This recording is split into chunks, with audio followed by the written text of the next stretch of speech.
those years as a superhero in Marvel. This video is purely for entertainment and does not infringe on copyrights or laws.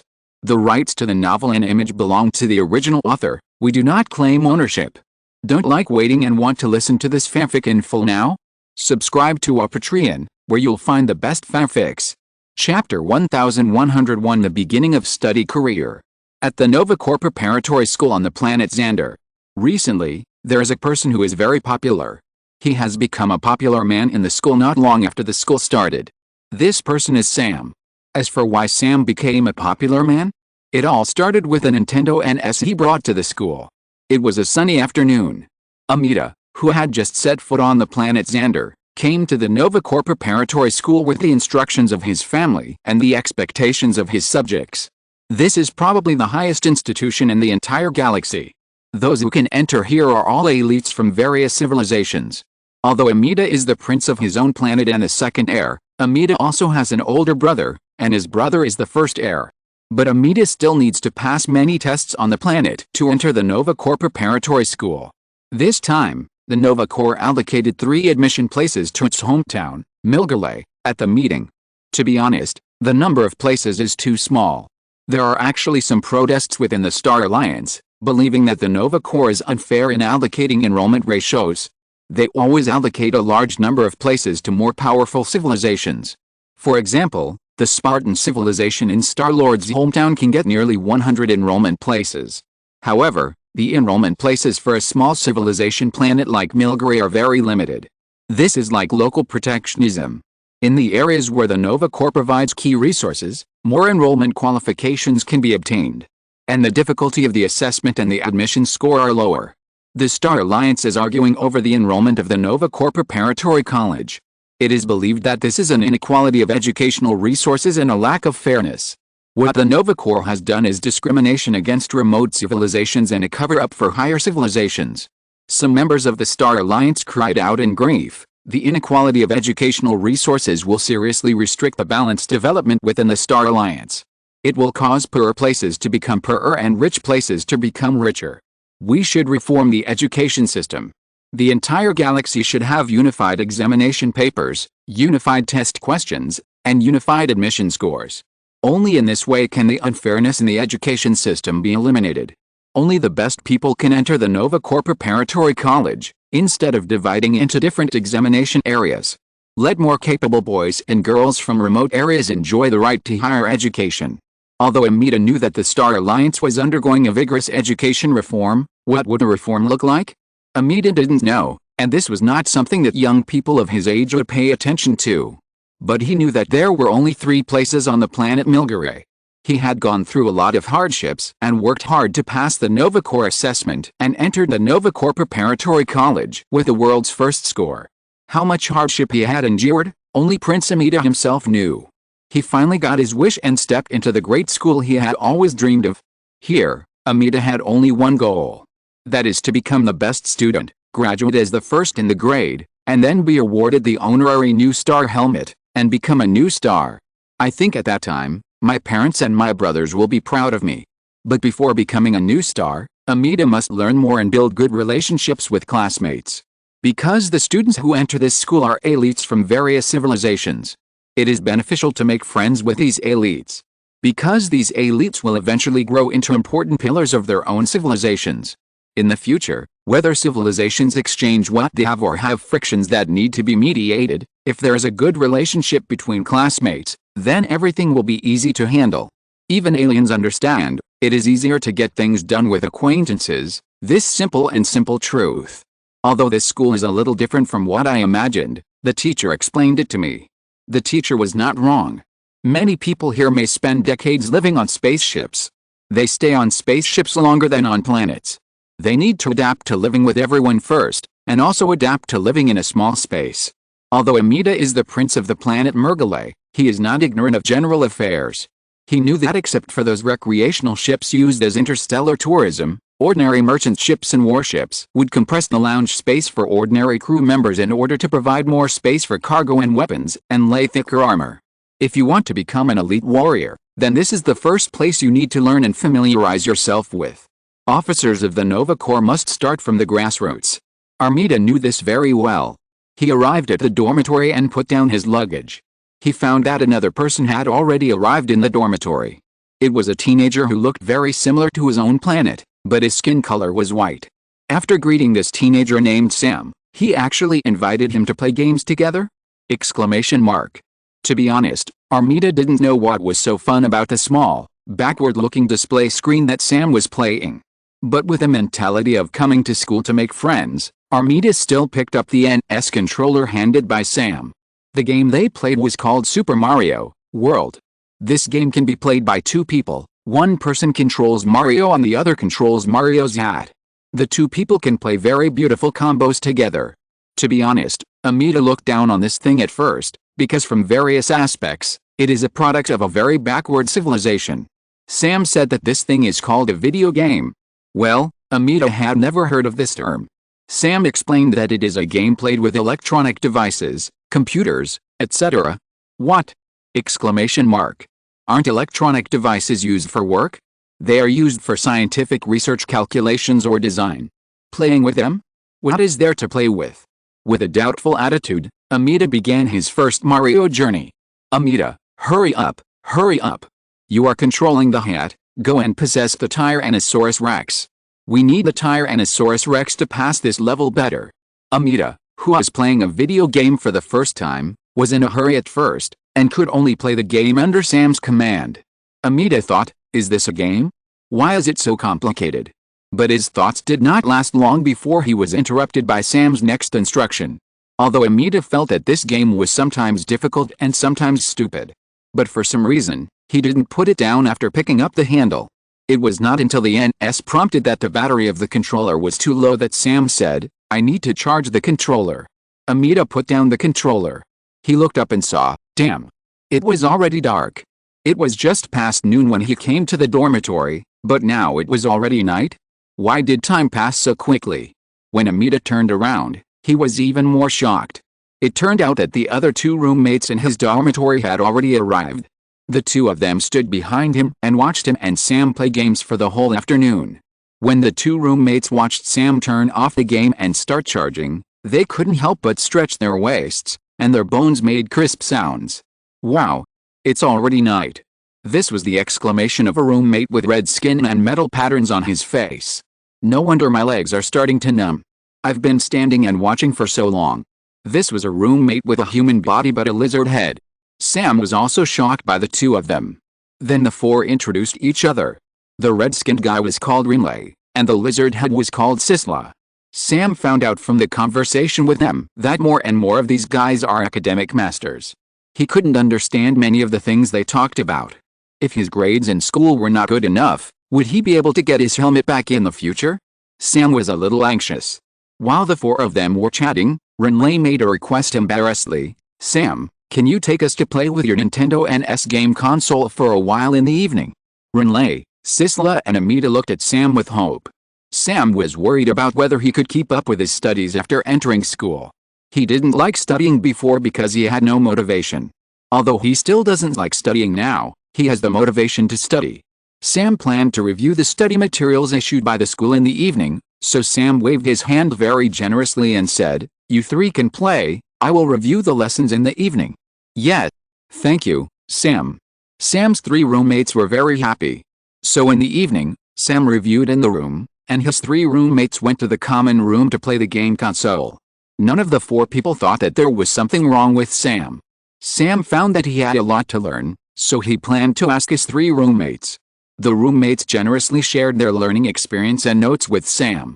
They asked Sam to study hard, and the three of them went to play games happily.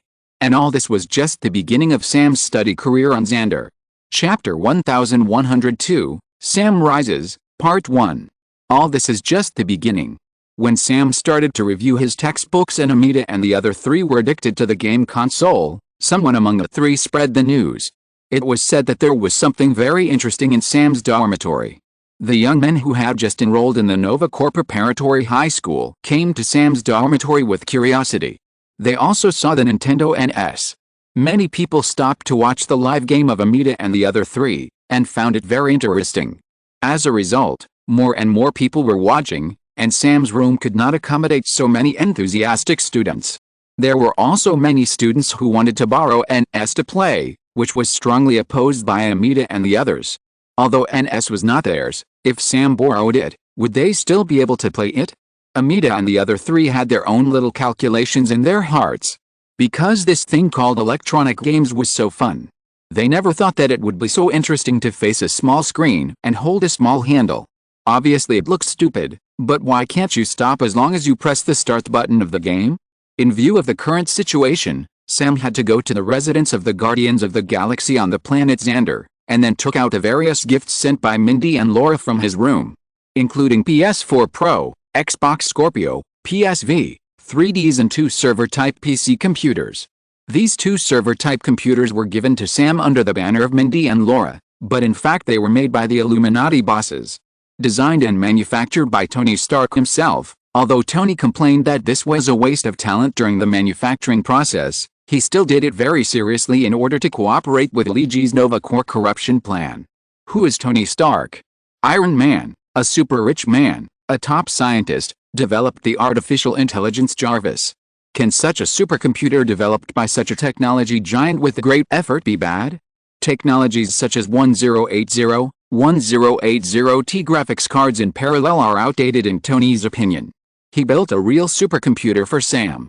Of course, this was not prepared for Sam to have no computer to do homework after he arrived at the Nova Corps preparatory school.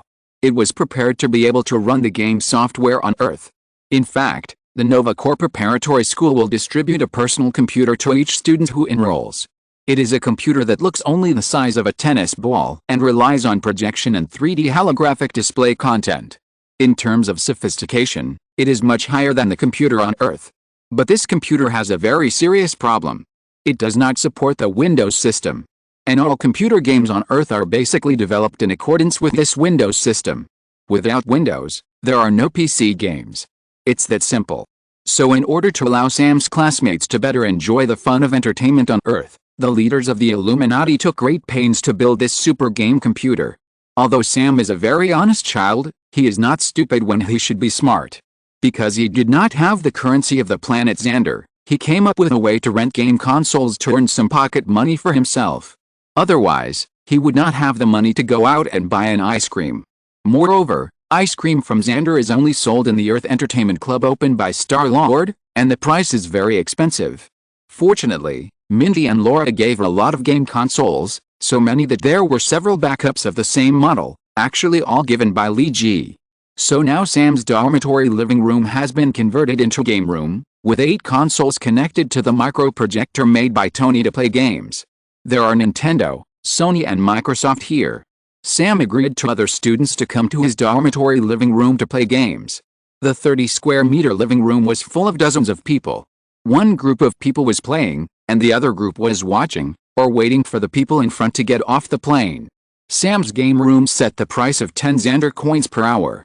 This price is not very cheap, because Sam went out to check the prices of Xander, and the cheapest flying motorcycle used in the atmosphere can be bought for only 12,000 Xander coins. Sam has 8 game consoles, which are open to the public for 8 hours a day, and there are always long queues every day. Sam's daily income is 640 yuan. In less than 20 days, Sam can afford a flying motorcycle. It can be said that this is very profitable. Of course, this is because Sam controls the working hours of the game console every day. He is afraid that a machine will explode after playing for too long. However, his worries are a bit redundant, because although these game consoles look like original shells, the inside is completely modified by Tony Stark. He modified all the electronic components and circuit boards that are easily damaged and consumed. Stark Industries Group has made these game consoles for Sam with all its strength. Not to mention playing for 8 hours a day. Even if you play for 24 hours a day, you will not explode even if you play for 1,000 consecutive days. The game hall has been open for less than a week, and Sam has made a lot of money, which allows him to go to the supermarket on Xander to buy several nice clothes. But forget about food. Sam found that the food on Xander is really a bit unpalatable. Fortunately, there are all kinds of snacks sent by Mindy and Laura, the boss of the Illuminati. And Nightcrawler had told him that he would ask Star-Lord to deliver some snacks to Sam regularly. So Sam would occasionally sell his snacks in the game room. Sam sold a bag of Doritos for $1 to his classmates for 10 Xander coins. And his 3 roommates, Amita, Rinley, and Sisla, also got a lot of benefits. For example, they could play games and eat snacks for free in the bedroom, but they needed to help Sam maintain order in the game room. The 3 teenagers agreed. Why did Sam do these things? Because there was a master behind him. In fact, before Sam left the Earth, Nightcrawler had a long talk with him. That time, Nightcrawler told him a lot. Although Sam was only a 16-year-old boy, he was not an ignorant child. Nightcrawler said that he had a great responsibility for the Earth, and many things needed him to work hard to complete. At the same time, Nightcrawler also recorded a lot of videos for Sam. Nightcrawler called this tips, although Sam didn't know where the tips were. But he still followed Nightcrawler's trick. On the way to Xander, he repeatedly watched Nightcrawler's videos, which taught him many things, including some special ways of thinking. Without Nightcrawler's teachings, Sam would not have come up with the idea of opening a game room. And opening a game room did bring him huge profits. But Sam knew that he had not done enough and was still far from Nightcrawler's teachings. The number of students that the game room could accommodate was still limited. So he needed to get a specially made server-type supercomputer. When Sam dragged the huge server-type computer back to the dormitory, connected it, turned it on and officially announced its operation, the students in the whole school were shocked. Chapter 1103, Sam Rises, Part 2. Sam dragged the modified server computer host to school, and assembled this very complicated computer with the help of Amita and others in the same dormitory. What is this thing? Amita asked curiously after watching Sam laboriously assemble a server host that was nearly as high as a bookshelf. A super entertainment terminal. Sam clapped his hands after tightening the last screw. Okay, it's finally done. Although Sislo with a lizard head looks a bit scary, he is actually a curious baby. Super entertainment terminal, what is that? Sislo was very curious. Sam pointed to the living room of his dormitory and said, no, what are they doing? The 30-square-meter living room was crowded with classmates who were playing games or waiting to play games. Not only classmates of the same grade, but also many seniors and seniors were mixed in. Playing video games. The red-skinned Rinley said as a matter of course. Video games is a new word, and it was Sam who taught them. Electronic games are what I call entertainment. And this. Sam patted the server host he had just built. This is a top-notch entertainment terminal. Sam's 3 roommates couldn't help but gather around to watch this dark iron thing. In fact, when they helped Sam install this big thing before, the 3 of them already knew that the manufacturing process of this thing was not particularly complicated. Even from some angles, it was a little backward. But Sam's civilization is very special, just like the Nintendo NES game console he took out before. Although it was backward from various angles, after playing it, everyone didn't feel backward, but found it super interesting. And now this big thing Sam took out is dozens of times larger than NES, and the construction inside is also more complicated. So how many fun games can this thing provide? As the second prince of the planet Murgalay and the second heir to civilization, Amita couldn't help asking, can this provide more and better games? As the hope of Murgalay, Amita has begun to sink. Since playing Super Mario, he has been addicted to electronic heroin. Rinley and Cisco were not much better. As a civilization that had never played video games and lacked enough interesting entertainment activities, they almost couldn't help themselves from the first moment of playing games. It felt like a good kid who came out of the mountains and only knew how to farm and study was taken to an internet cafe by an unscrupulous roommate. How big is the temptation of internet cafes and computers? Everyone on Earth who can afford to play with computers and go online knows it. Some people can go a day without food, but they can't go a day without computers, games, the internet.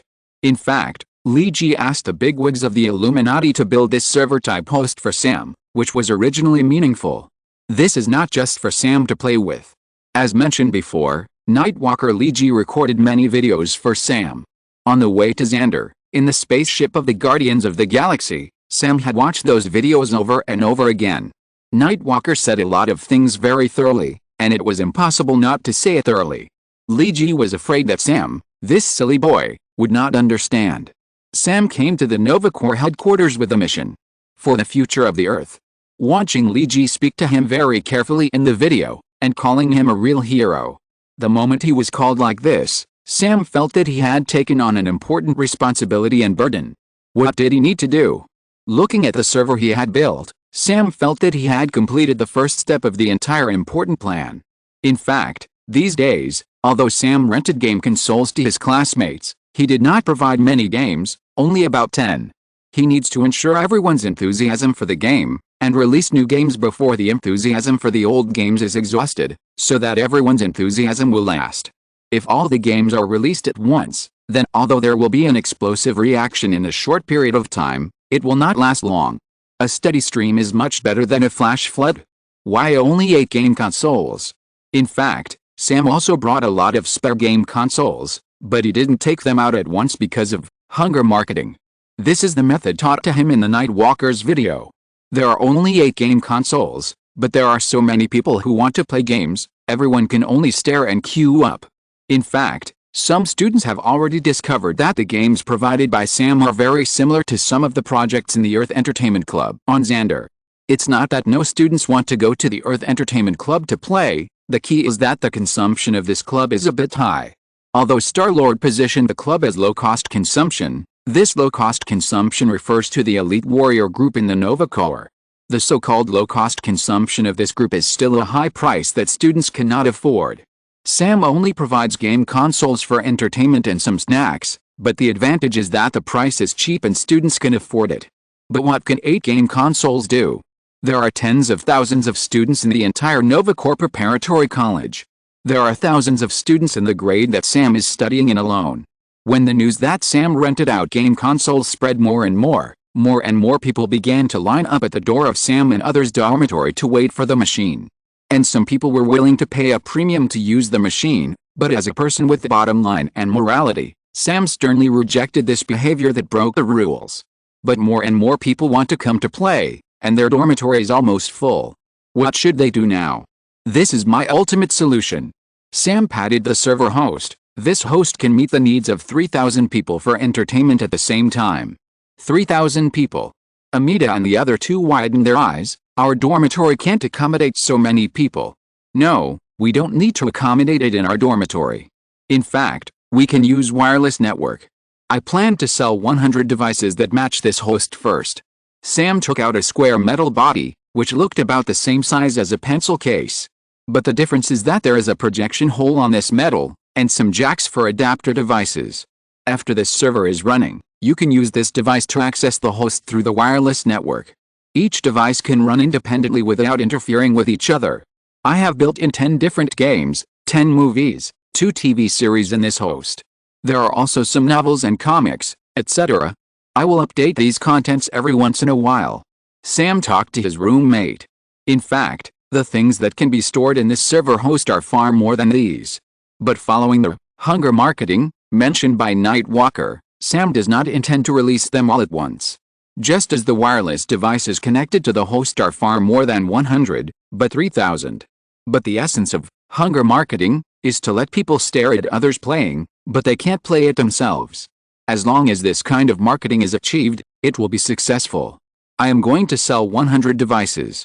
The purchase cost of each device is 500 Shander coins.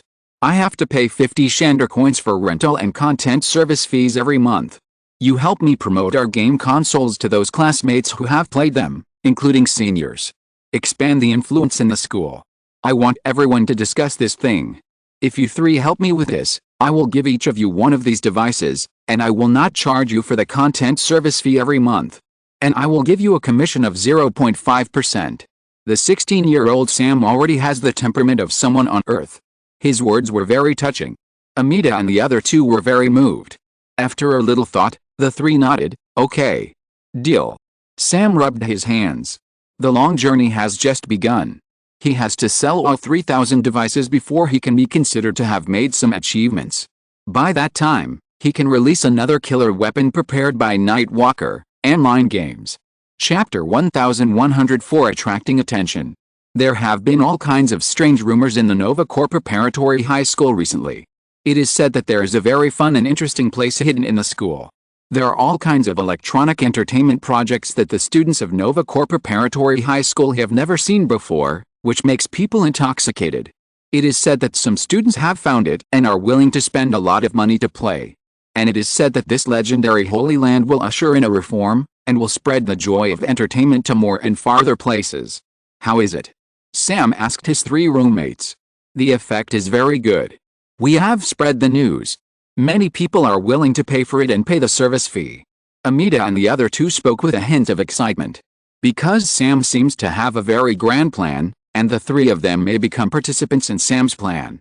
Although most of the people who can come to this school are elites from various civilizations. But in the final analysis, everyone is not old, and most of their time is spent on studying. They have not really participated in the process of some important things. Sam wants to promote more and deeper entertainment reforms, which is a big deal. In fact, after the server host was installed, Sam demonstrated to them what he meant by entertainment terminal in the evening.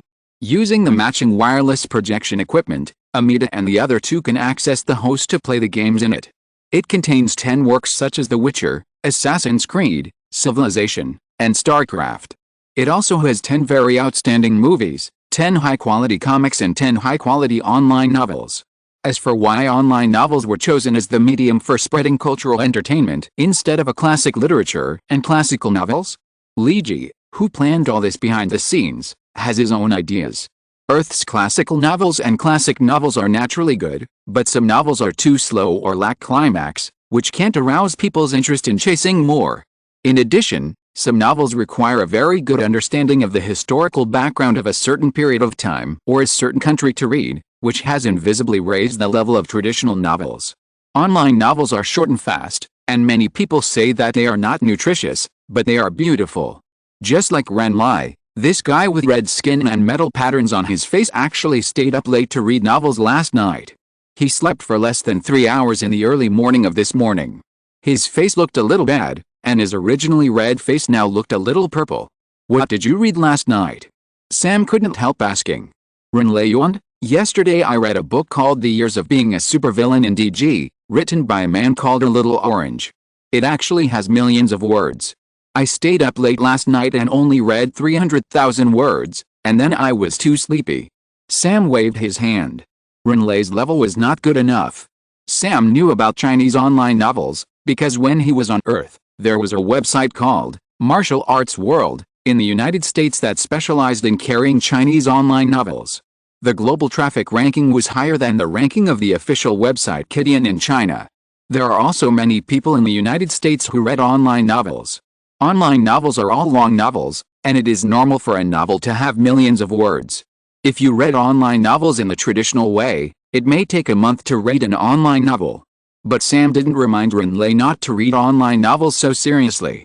After all, if you read seriously like this, you can read a book for a longer time.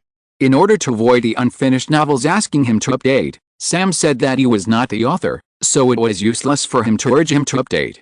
As for Sam, he knew that there must be people in this school who were not interested in video games. But not being interested in games does not mean not being interested in movies. Even if they are not interested in movies, there are still novels, comics, and TV series. Nightwalker made a very long-term plan for him, about how to let the Earth culture invade every aspect of the Nova Corps. This is the first college in the galaxy, with elites from various civilizations of the Star Alliance. The cultural invasion will achieve the greatest results if it starts from the elite class.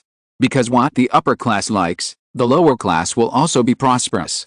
Now that the college has started classes for half a month, Sam is trying to catch up with the progress of learning. Although Sam is not a very smart guy, he can't resist his current powerful power. Those who want to play video games have to please him, including some seniors. So Sam can easily find some classmates with very good academic performance to tutor him, and let him copy their study notes. In this way, Sam can barely ensure that his grades in school are at the middle level. Sam was not discouraged. He felt that as long as he continued to work hard, he would always improve his grades. Just when Sam was studying hard, 100 entertainment terminal devices were sold by Amita and others.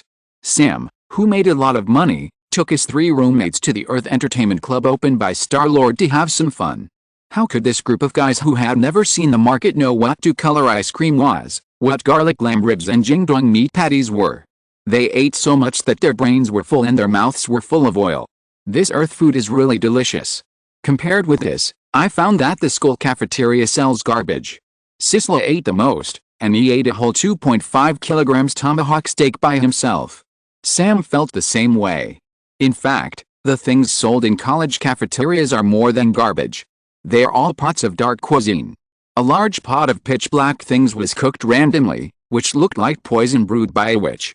Sam also ate half of a bug in it. At first, Sam thought that the cafeteria was unsanitary and the bugs ran in.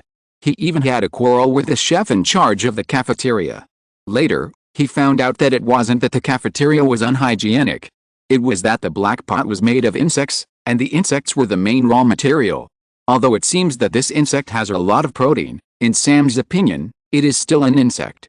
Sam, who knew the truth, almost cried. What on earth did he eat on Xander these days? No wonder the members of the Guardians of the Galaxy bought so many self-heating military rations. Whether they were from the United States, China, France, or Russia, they bought a lot of them and put them back and ate them as regular meals. Even though Sam felt that many things in the MRE rations tasted like XX, it was still better than eating stewed insects. And life was like this. Sam began to sell the equipment little by little, and his reputation within the Novacore High School became higher and higher. Until the principal of the Novacore Preparatory High School began to notice him. If you're listening to this novel on a channel other than Fanfic World, it means they downloaded and uploaded it without effort. We cordially invite you to visit our channel, Mundo Fanfic Novelis. There you'll find the original version of this story and you can explore many other novels of various genres. We're waiting for you to immerse yourself in a world of incredible novels. Chapter 1105 The Culprit for the Great Deterioration in Academic Performance. The principal of the Novacore Preparatory High School is an active centurion named Edmox. He is an alien with a head similar to that of a half-orc, but a slender and long body. Edmox has heard some rumors about the school. Principal, I think you have to take a look at these things. The school director appointed by Edmox put a stack of documents in front of him. What's wrong? What makes our school director so unhappy? Edmox looked at the school director's livid face. Although the school director has a green face, it is not easy to tell whether it is livid or not, but Edmox has worked with the school director for many years and knows his character very well. If nothing special happened, the school director would not talk to him so angrily and throw the documents in front of him very impolitely. Your Excellency, let me first state that it is not that I am unhappy, but that I am worried about the future of our school. I am in a bad mood now, not because I want to target certain people, but what I want to say is. The school director did not speak. He spoke too fast and accidentally got tongue-tied. How should he express his thoughts? In the end, he simply did not express himself, but pointed to the folder in front of the principal. Anyway, take a look, you will understand what I mean when you see it. Principal Edmox opened the folder and said, "Oh, is it the performance test of the new students?" Because the first page at the beginning is the ability test for new students, Edmox thought that this was the information report on new students. The entrance examination for the Novacore Preparatory College is divided into several categories. The first and most important one is about the mastery of the Galaxy Common Language. Because all courses in the school are taught in the Galaxy Common Language, if the Galaxy Common Language is not mastered well, it will be extremely difficult in the learning process. This is like the fact that Chinese students who want to study in the United States must take the TOEFL/NIELTS. The second category is intelligence testing. The intelligence test here does not simply refer to the test scores. Students are not qualified by simply doing some exercises or writing a beautiful article. Instead, they are tested through some special algorithms to test their reaction ability, logical thinking ability, and dialectical ability. Because the Milky Way is so big and there are so many civilizations, the teaching methods and civilization forms of each civilization are different. Some civilization forms have already entered the second level, or even close to the third level of cosmic civilization. Of course, there are also civilizations like the Earth, which have just entered the primary stage of cosmic civilization. It is impossible to ask students from primary cosmic civilizations to crack the exercises of second level or even third level cosmic civilizations. This is unrealistic and impossible. It is just like the test questions in each area of the Chinese college entrance examination are different. For example, in a certain province, the questions are particularly difficult. And in some provinces with relatively insufficient teaching staff, the questions will be relatively simple. It is impossible to unify the test papers nationwide. If the test papers are unified nationwide, I am afraid that candidates in those areas with a weak educational strength will never be able to go to college. The Nova Corps also needs to consider the relative harmony and stability among the members of the new alliance, so there are compulsory enrollment quotas for low-level civilizations. Just like Murgale and Amida, their civilization is relatively weak, but the Nova Corps still gives them 3 enrollment places. The third category is physical fitness test. Some civilized species are born with relatively strong power, and the representative feature is the dragon civilization that has been destroyed by the Skrulls. Every dragon has the ability to fly and live in the universe. As long as they break free from the constraints of the atmosphere, they can also fly freely in the universe, just like natural warships. But unfortunately, the dragon race has been completely exterminated by the Skrulls. The Nova Corps will test the physical fitness of each student, and then assign them what level of physical education they should receive according to their physical strengths. The Nova Corps has a strong faculty, and the teacher-student ratio is astonishing 7:1. In other words, there is a teacher responsible for leading every 7 students. Because there is a large team of teachers, the Corps can teach students in accordance with their aptitude very well. There is no need to fall into the mode of cramming education. Each teacher will adjust the teaching progress and course explanation method according to the student's fast and slow progress. It can be said that none of the students who can come to the Nova Corps Preparatory College are stupid. Coupled with a strong faculty in the school, the college has never trained an unqualified technician or an unqualified soldier for so many years. The Nova Corps Preparatory College is the most important mainstay of the entire Nova Corps. They continuously supply qualified fresh blood to the Corps. But today, everything is a little bit off. When Edmox opened and read the above information carefully, he almost lost his voice and said, "Impossible, this is not the result that our school students should have." "But I'm sorry, the principal, this is the average score of the new students. In the entrance test, their average index is nearly 15 percentage points lower than that of the previous class. And we have only been in school for 3 months." The school director roared at the principal at the top of his voice. This green-skinned school director is a person who truly loves education. It's off by 15 percentage points, a full 15 percentage points. Oh my god, this is the worst class of students I have ever taught. Edmox scratched his hairless head. This shouldn't be the case. Our school has been established for such a long time, and there have indeed been fluctuations in teaching quality. For example, during a certain period of time, students study very well, and during another period of time, students study relatively poorly. But overall, our education quality is still very average. In basic tests, the average index difference of all students in the past has never exceeded 7%. Why is the gap so big this time? Edmox knocked on the table. Is it making our teachers not work hard? The school director shook his head. They are working as hard as usual. It's just that our students have changed. The students have changed? Aren't they necessarily elites from various civilizations? Does this mean that the elites of all civilizations in the entire galaxy have regressed? The Dean of School Affairs gave the answer to Edmox's inquiry. It's not the principal you guessed. In fact, it's because of external interference. Something has become popular among our students group and made most students lose interest in learning. Now it's just the first-year students who are newly enrolled, but I suspect that soon, these viruses will spread to senior students and even graduates. At that time, the Corps will face a large number of unqualified graduates, which is a disaster for the Corps. A real disaster. The Dean of School Affairs repeatedly emphasized the importance of this matter.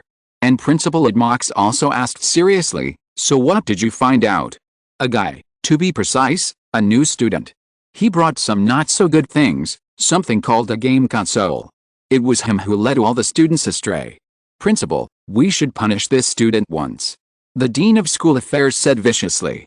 Chapter 1106, Principal's Meeting. Demix shook his head. "We never punish students physically." "Okay, tell me what this student's name is. I think I should meet him in person."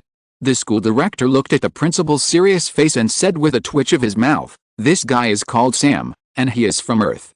Hearing the name Sam, Principal Edmox suddenly had a flash of inspiration in his mind. Wait, Sam, from Earth?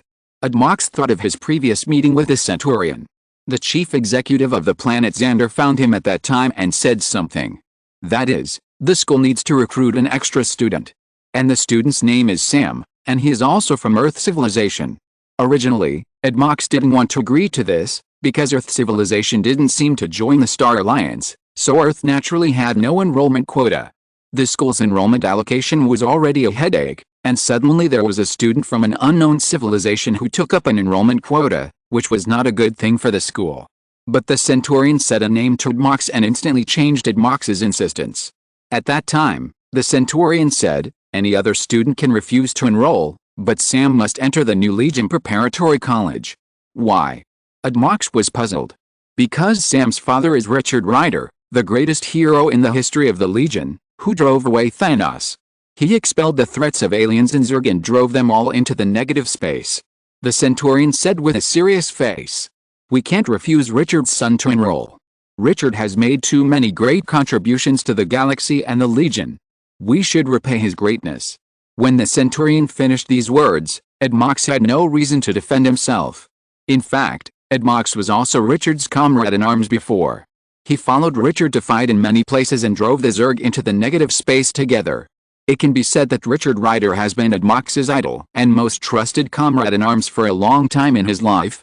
Richard has saved his life more than once, and it seems natural for him to take proper care of his son. The huge statue of Richard standing in the Legion Square is not just for beauty. That was the Legion's true gratitude to Richard. But there is one thing you need to do.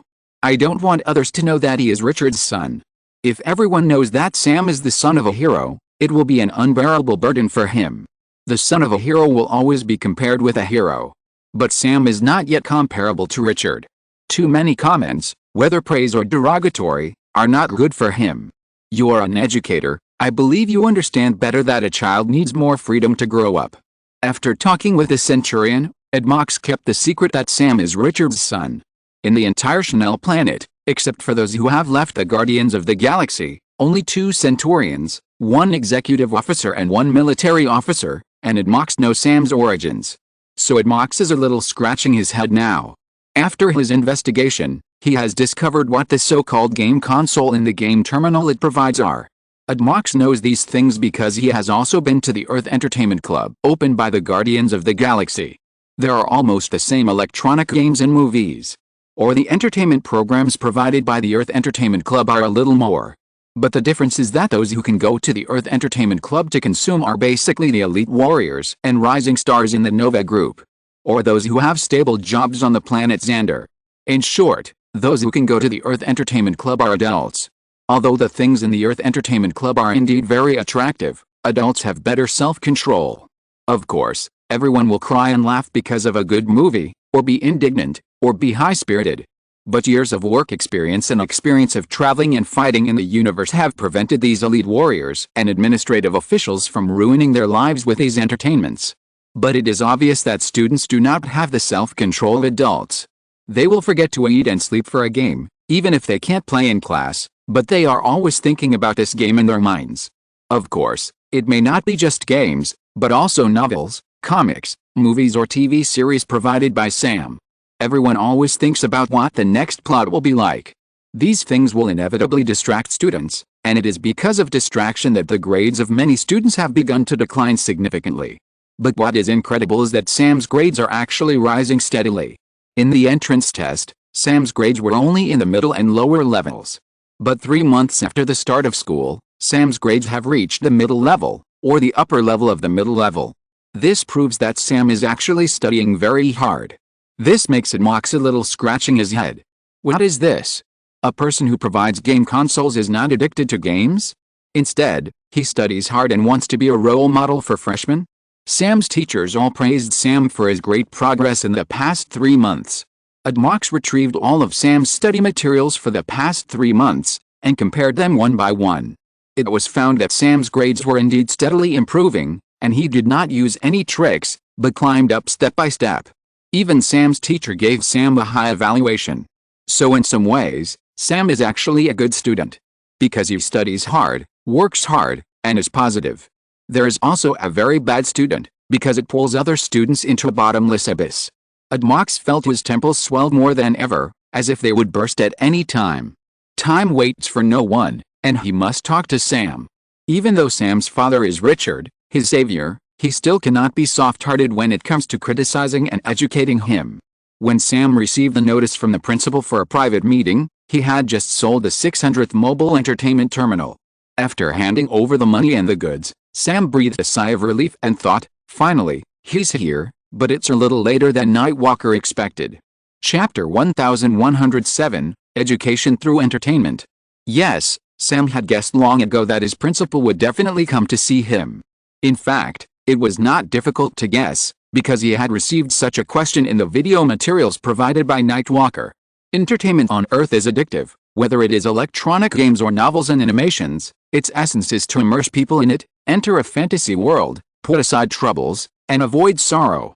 This is different from traditional entertainment. Sam still remembers what Nightwalker said to him in the video. The traditional entertainment I mentioned refers to traditional sports such as various ball games, or some intellectual games. For example, Go, chess and the like. These sports and entertainment are not bad, but they lack addictiveness. People like to play football or basketball, but they will not play football or basketball to the point of forgetting to eat and sleep. I guess you have never heard of anyone staying up all night to play football for 12 hours straight. Or playing chess for 10 hours straight. This is impossible for most people, because once this type of traditional entertainment lasts too long, it is no longer entertainment but a torment. But electronic games are different. You only need to move the mouse and press the buttons on the controller. Then you can get happiness. The cost is too low, but the joy you get is very high. So most people can stay up for 10 hours or even 20 hours to play a game, or read a book all night. This is very normal, which is incomparable to those traditional entertainment projects. So if you bring these earth entertainments into school, it will inevitably cause some trends. For example, your classmates will become addicted to it, and even delay their studies. This is a foreseeable situation. And their fame will cause a chain reaction. After all, a school suddenly has hundreds of students with decent grades, and suddenly their scores drop drastically in an exam. Even if it is only 10 percentage points, it will still attract the attention of the school. Then the school will definitely find you, and I can teach you some ways to deal with it. But how far you can go depends entirely on you. Nightcrawler told Sam clearly in the video. Of course, you can also choose not to take out those game consoles, because in this way you don't have to face these troublesome things. As for what to do, it's up to you. If you have watched the previous videos, you should know and understand what I think. The Nova Corps is very important, and I hope they can become fans of Earth culture. When they all have a good impression of Earth culture, then some policy shifts will inevitably take care of the Earth. And cultural invasion has always started with children. Because minors are more likely to have a good impression of these cultural and entertainment products. And at the same time, this good impression will be shifted to the civilization that created this culture. Adults' thinking is always more utilitarian, while teenagers lack some utilitarianism. When something becomes a childhood sentiment, these childhood sentiments will slowly ferment in them. In order to better explain the matter of childhood sentiment to Sam, Nightwalker gave an example and made a short video. Just like in China on Earth, they now have a game called Greedy Blue Moon. The quality of this game is quite average, and it can be said that there are not many gameplay points. But it is the most profitable online game in China.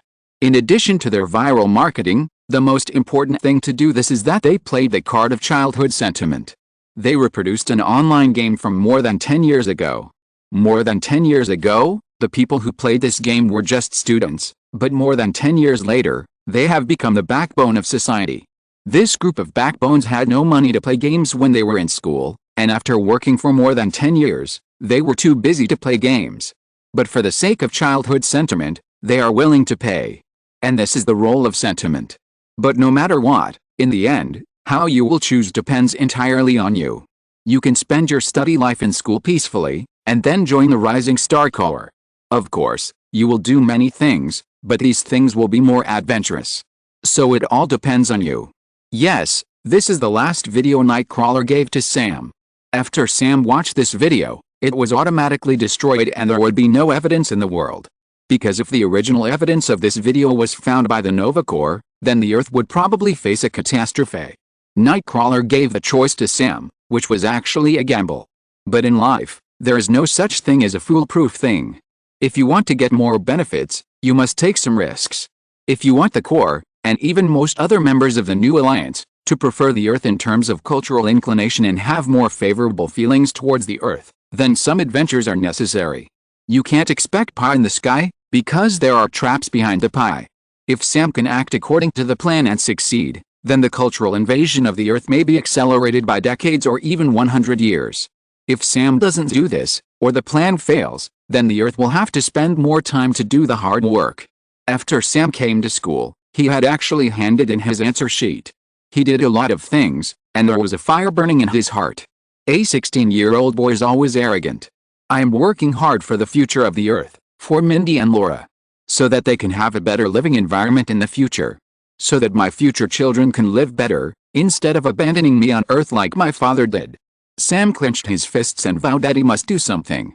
So when Principal Edmox came to Sam, Sam was not surprised at all, because all this was within the expectations of the Night Walker.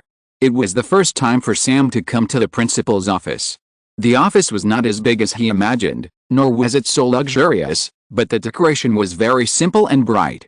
The huge floor-to-ceiling windows let the sunlight fill the entire space, and the bright tones of yellow, white and green constituted the main colors of the room. Edmox sat behind a large desk. He looked at Sam sharply and asked in a tone that was almost like interrogating a prisoner, "Sam, do you know how much trouble you have brought to the school?" Sam stood opposite Edmox, standing upright and somewhat like a soldier, thanks to the uninterrupted physical training in the past 3 months. Sam said very seriously, "Are you talking about the game consoles?" Edmox did not expect Sam to say the key point without hesitation. He did not seem to have any intention of quibbling or denying. Edmox frowned. "Do you already know what I want to say?" "Yes, Principal, I guess you should talk about the temptation of game consoles to students and their decline in academic performance." Sam actually said it directly, which surprised Edmox. However, Edmox became even angrier because of this. "Since you have guessed this, it proves from the beginning that you knew such a thing would happen. Then why did you bring these game consoles to school?" This was a very harsh question, but Sam was not scared by it. He still said in a very serious tone, "In fact, the development of things should be seen from both sides. Why don't you look at the problem from a different angle, Principal?" Edmox, what do you mean?" "What I want to say is, Principal. In fact, games and entertainment are not as bad as you think. In fact, with a little guidance, games and entertainment content will become very educational." Sam is ready to use the killer weapon prepared by Night Walker. Chapter 1108 Bold Idea. In fact, there is no need to regard games and other entertainment projects as a scourge. With a little guidance, they will become a tool for education and entertainment. Sam said seriously to the principal Edmox. Edmox was a little confused. Education and entertainment? What does it mean? This term was a bit new to Edmox, because he had never heard of such a term. In school, it has always been education, entertainment, and entertainment, all of which are separate. Sam has been on the planet Xander for several months, and he has discovered such problems in the school. There is basically no fresh or interesting teaching here. The teaching is rigorous and boring. There are many things to learn, and all of them require students to learn consciously and in a very hard-working way without lack of guidance. Unlike on Earth, excellent teachers often guide students to learn. Because of the different development of civilization, on Earth, even the education in schools is different from that of the Nova Corps. This can be said to be a difference in civilization choice. Because the resources on Earth are more scarce, people have created various spiritual entertainment products to numb the pain of real life. Because there are too many spiritual entertainment products of this kind, the temptations faced by students on Earth are even greater. Because there are more temptations, education on Earth also needs to be more diversified. Forced rote memorization has never been a good method for education on Earth. Combining education with entertainment, making learning interesting and fun, this is a problem that almost every educator on Earth is studying and discussing. How to make the classroom lively. Let most students fall in love with learning. Among them, 50% of people pass, 30% of people are excellent, 15% of people are excellent, and 5% of people are top-notch. This is the ideal state that education can expect. Of course, Sam is not an educator, and he can't discuss things like the advantages of education with Edmox. Because everything Sam said now is derived from the teaching, brainwashing, of Night Walker in the video. Yes, combining education with entertainment. It means integrating education into entertainment, and incorporating entertainment means into the education system. Make students learn more interesting and make them willing to learn more. When learning becomes entertainment, when entertainment becomes learning, I believe all students will fall in love with learning. Sam tried to suppress his emotions. In fact, it was the first time for him to present his views in front of a big shot. For a 16-year-old boy, his principal was definitely a big shot, so he was inevitably a little nervous. Even though he kept suppressing his emotions, Sam's voice still trembled a little. Fortunately, Edmox didn't care about Sam's trembling voice. He only cared about the concept of teaching through entertainment that Sam talked about. Wait, what do you mean by this? You mean you know everything you did, and then spread these game consoles, but you told me all this is for education. Edmox looked at Sam with a look of a fool. Are you too smart, or am I too stupid? No, no. Principal, in fact, you may not understand what I mean. In fact, I was brought back from Earth by Star-Lord of the Guardians of the Galaxy. He told me that my father's name is Richard. He is. Sam was interrupted by Edmox before he finished speaking. I know who your father is, and everything you are doing now is embarrassing your father. No. I don't want to disgrace my father's reputation. Sam said very seriously, I want to make some achievements here, in the Nova Corps, in college. To tell you the truth, I want to achieve greater success. I want to attract everyone's attention. I want to be the best student. My father's Black Star helmet was taken away by the Centurion. I want to take it back, and the premise of taking it back is that I can become the best student in the grade. Sam said all these words in one breath. Actually, I released game consoles. I made these games just to show you how attractive these games are.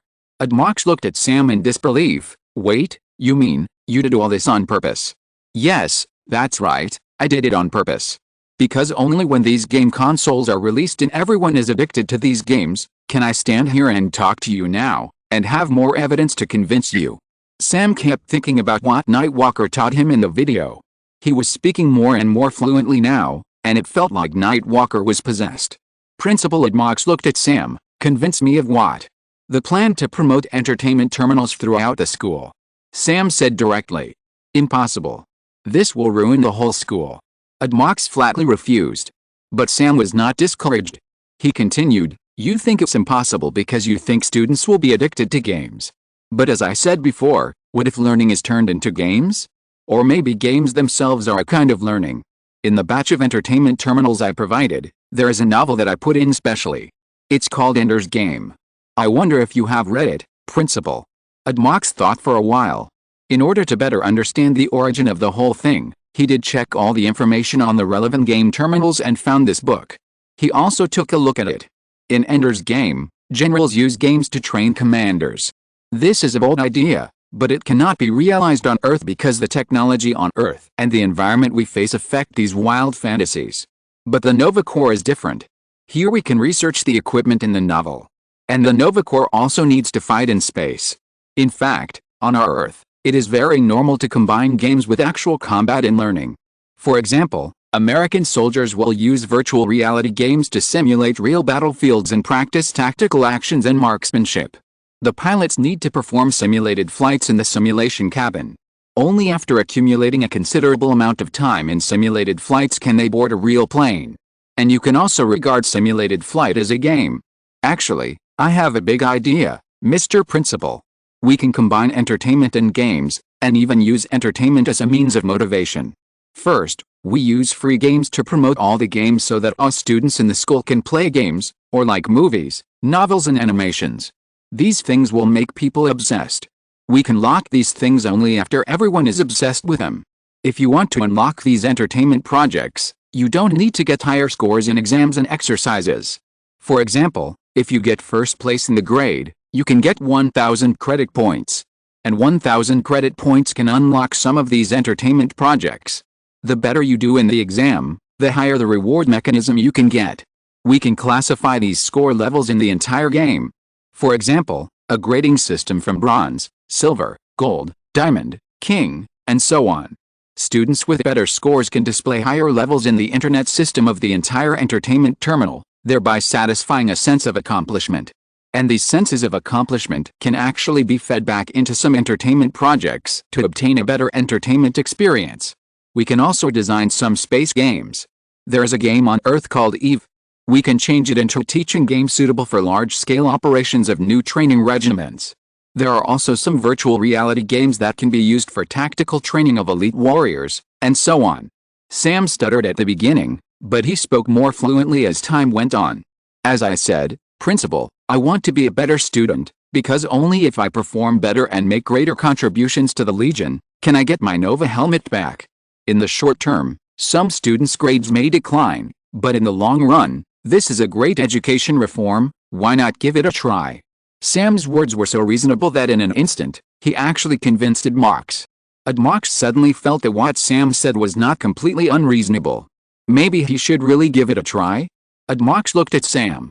He really doubted what was going on in this young man's head. How could he have such wild ideas? Maybe this guy will really become another rising star in the Nova Legion. Chapter 1109 Another Plan. Sam is preparing to stir up a stir in the Nova Corps Preparatory College, and this is just a small chess piece that Lee G uses to mess up the world line. Because even without Sam, the fleet of the Nova Corps coming to support the Earth will bring Earth entertainment products back to the Corps. Use normal water grinding skills to conquer everyone in the entire Corps. The composition of the Nova Corps, its members come from different civilizations in the Star Alliance. Through these Nova Corps warriors, Earth culture can invade every member of the Galaxy Star Alliance. And corruption, and the spread of Earth culture, this is just the beginning. Because not only the people of the Star Corps like Earth culture, even the Skrulls who have become prisoners like Earth's entertainment culture. The captured Count Messiah has completely become a supporter of Earth culture.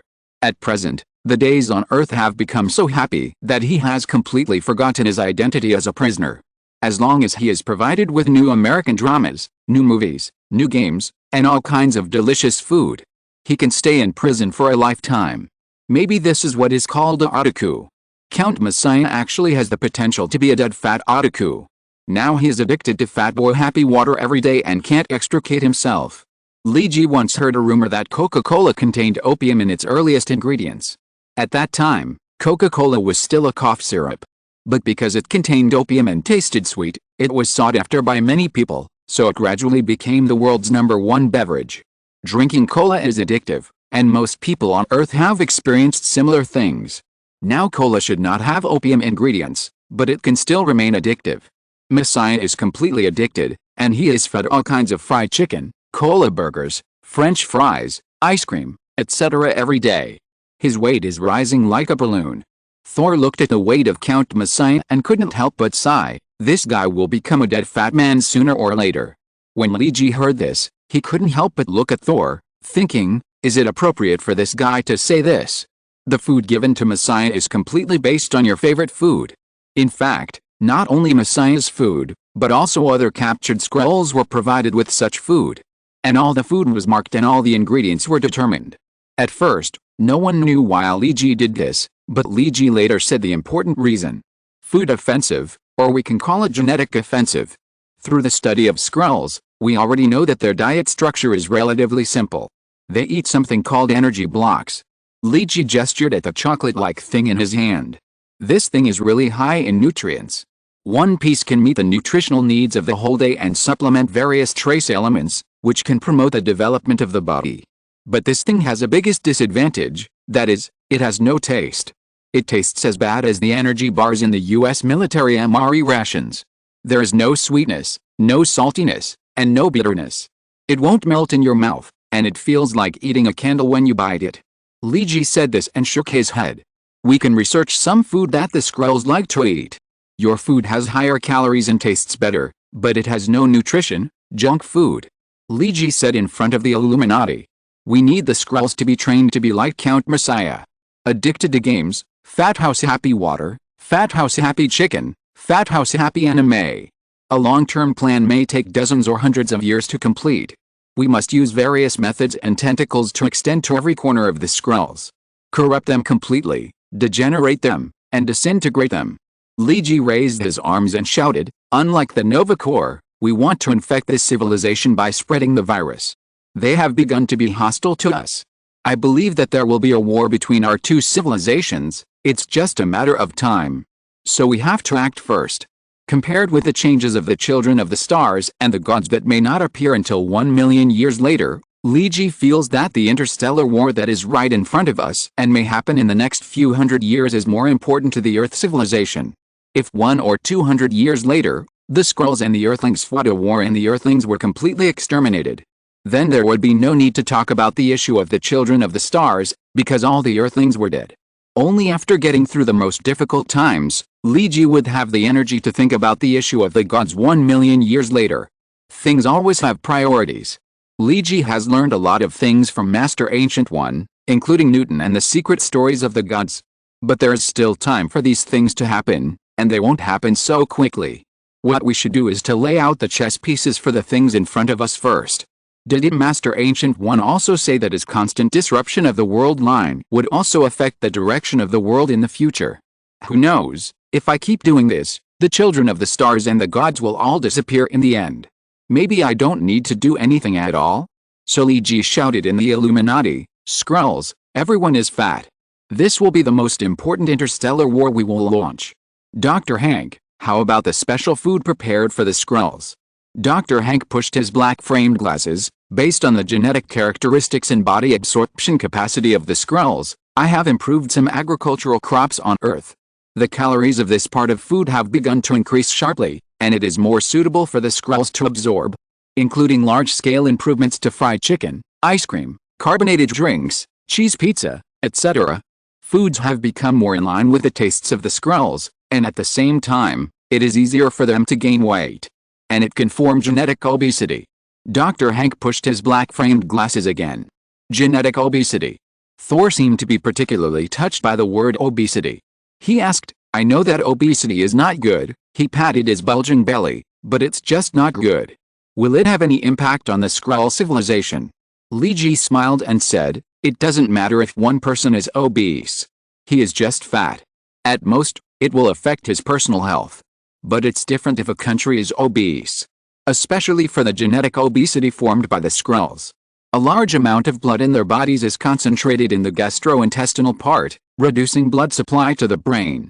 This makes people feel tired easily and don't want to think. If a person is lazy occasionally, it's just for a while. But if a civilization is lazy, it may be a regression of several years or even decades. Of course, what I said is a bit exaggerated, and things may not get to that point. But it must be said that if while the Skrulls become dead fat otaku, then at least on the spiritual level they will no longer be so strong." Li Ji said. "And Count Messiah will be the seed we plant among the Skrulls." "Wait, what do you mean?" Tony Stark hasn't been to the Illuminati for a while because he was busy taking care of his newborn daughter Jenny. When he heard Li Ji's words, he didn't understand for a while. "What do you mean?" "It's very simple. At the right time, we have some Skrull captives in our house. Let them take back what we want them to take back." Li Ji smiled. Captain Rogers thought, "This plan is a bit risky and may not succeed. In fact, it doesn't matter even if it fails, because we don't need to pay too much. In fact, Dr. Richards has studied the genetic drugs for the Skrulls very well. These guys are just a waste of food if they are kept here. Killing them will not help, and it will not have any effect on easing the friction of the entire civilization. So why not let them go and try it out? Maybe we will have other unexpected gains." Li Ji expressed his thoughts. Inside the Illuminati, everyone looked at each other in bewilderment. Only Dr. Doom thought for a moment and said, "Wait, from what I know about you, you don't just want to turn all the Skrulls into fat people. It feels like this will increase friction one day." Li Ji laughed. "This is why I admire you so much, Dr. Doom. In fact, when that day comes, if all the Skrulls become fat people, then I guess you can ridicule them as much as you want, Dr. Doom. This time, the ones being ridiculed will no longer be American fat people, but alien fat people. Let them tremble at your feet for your diet pills, Doom." Chapter 1110 Auld Lang Syne. Li Ji did intend to release Messiah and others, because Messiah and others were useless on Earth. As experimental subjects, the Illuminati bosses had actually studied these Skrulls thoroughly from the inside out, and they were just short of dissecting and slicing them. For Li Ji and others, Messiah and other Skrulls were almost exhausted. But Li Ji was born in China and was also a chef. Chinese chefs have their own set of ideas about how to deal with people, which is very different from the West. In the Chinese kitchen, no ingredients will be wasted. Just like BJ roast duck kicks off the duck meat and duck skin, leaving a pair of duck frames, which also need to be used to stew cabbage. Fish heads that many ethnic groups do not eat will become casserole fish heads, fish head tofu and other foods in Chinese cooking.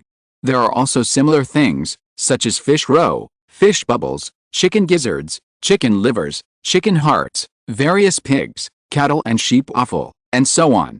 Even useless winter melon peels are sometimes used for carving. Wasting food on the Chinese kitchen is a very big sin. As a Chinese chef, Li Ji would not waste anything. To Li Ji, the Messiah's people were kitchen scraps. According to the general Western thinking logic, these kitchen scraps would be disposed of because they had lost their value. But Li Ji decided to let them continue to shine and squeeze out the last bit of value they had left. During the time when Messiah and others were in prison, the Illuminati bosses including Li Ji did not abuse them in any form, but only restricted their freedom of life. In addition, they were provided with a variety of rich food and various entertainment activities, so that they did not feel depressed in their prison life, and even made many people feel a little reluctant to leave. Even the super soldier Legio was very suspicious that these Earthlings were so friendly, and it was not right for their own people to attack them. As defeated captives, the Earthlings treated themselves and others too well. In addition to being confined to a small room and unable to move, and the power was suppressed, Legia really couldn't find any feeling of being imprisoned. It made her fall into deep thinking. Do she and her civilization really have to be enemies with the Earthlings? They look very friendly.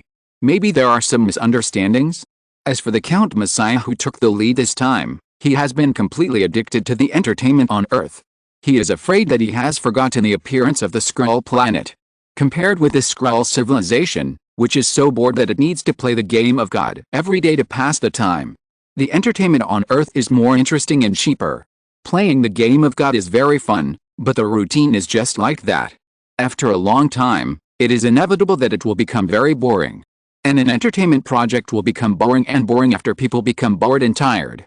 Compared with the poor entertainment of the Skrulls, the people on Earth do not have too many resources, so they can only work hard on small-scale entertainment and strive for creativity.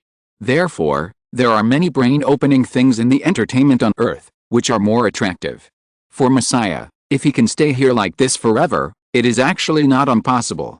Being a dead otaku is actually quite happy. But all good things must come to an end. Happy days will always come to an end. Just when Messiah had finished watching all the old versions of Star Trek, including the movie version, and was preparing to watch the new version of Star Trek, he received a notice that the Earthlings who had captured him needed to meet with him. This time, Captain Rogers and Tony Stark were the ones to meet with the Skrulls. As for Li Ji, he felt that he was just a pawn and there was no need to step forward, especially to face the powerful aliens. This great and glorious thing should be left to Tony Stark. We pawns can just lurk in the back, make plans, and give some advice. Why do we have to fight to the death? Li Ji thought it through. If we come forward, what will happen if we are caught later? So we should just hide behind a giant, although Tony Stark is not very tall. Welcome, both of you. Are you used to life in the solar system? Facing Messiah, who has gained a lot of weight, and Liga, who can still maintain his figure, Tony Stark smiled brightly. There was a miniature earphone in his ear, and this earphone was connected to Li Ji. Very good, we are not treated like prisoners. But if we have freedom, it would be even better. Although Li Ji thinks that the people on Earth are not bad, she still longs for freedom. But her companion, Count Messiah, doesn't think so. He said, "It doesn't matter if I don't have freedom. I can live here forever." If ice could kill, Li Ji would have cut Messiah into pieces. Tony Stark smiled, and Li Ji was communicating with him secretly through the headset. After a while, Tony Stark spoke, "There is no need to be too restrained. We know that the occurrence of this war is just a misunderstanding. In fact, when Messiah and others were captured, they were interrogated. The leaders of the Illuminati knew why the Skrulls started this war. Because they knew that their compatriots were eaten on Earth. In fact, all this is just a misunderstanding. We didn't mean to provoke the Skrulls. And the Earthlings will never eat any intelligent creatures as food. Everything is just a coincidence. They coincidentally turned into a cow, and beef is one of our important food sources, so they were eaten. We don't deny this, but for the Earth, this is also innocent. Although Tony Stark is short, he has a strong aura. In fact, the Earth really has no intention of being an enemy of the Skrull civilization. This war is meaningless. We should stop the normal, meaningless fighting." As the victorious party, Tony said these words with confidence. Legio looked at Tony and asked, "So what do you mean? We can let you go?" "Yes, you heard it right. We will release you." You and your crew can take your spaceship and leave here and return to the Skrull planet. Tony said very seriously. We don't want the conflict to escalate, but at the same time I hope you can convey what you have seen to the leaders of your civilization. The Earth is not a civilization that is powerless. We also have our own military force, but we do not want to abuse it. We are willing to coexist peacefully with the Skrull civilization. To this end, we can let you bring many specialties from the Earth, including your favorite entertainment products and food, and so on. We will also train your chefs to make these delicious foods and let them spread these foods more widely. Let more Skrulls understand that we are not a race that likes to eat civilized creatures. Everything is just an accident. There are also various entertainment products, which we will attach as gifts. I hope you can convey the goodwill of the Earth to the Skrull civilization. We hold an olive branch in one hand and a weapon in the other. I hope that I will always have an olive branch in my hand, instead of having it fall one day. Facing Messiah and Liga, Tony, Ligi's speech was very inflammatory. These are the gifts we give you. I hope you enjoy them. At the same time, I wish that the friendship between our two civilizations will last forever. Ligia and Messiah looked at each other in bewilderment when they heard what Tony, Ligia, said. Maybe, possibly, probably, this kind-hearted race. They are full of truth, goodness and beauty, and are so generous and sincere. They want to resolve the grievances of the civilization conflict by repaying evil with good. As Tony said, I hope the friendship will last forever, because the people on Earth are all good people. Chapter 1111, Thanos. Ligi and others are ready to release the Skrulls. Let them implement a more powerful corruption plan, so that the entire Skrull civilization can be completely fattened in the next few decades. Of course, this requires a little luck. But things have to be done, right? There is an old saying that goes, man proposes, God disposes. No matter how sure you are, you have to try it out. If it works, it will be the best. If it doesn't, there will be no loss. It's just to train these Skrull chefs, how to make those foods that have little nutrition and high calories, and contribute some recipes for Fat Boy Happy Water. There are also some pirated entertainment equipment, that's all. How will the Skrull civilization live in peace with the Earth, or fight against it?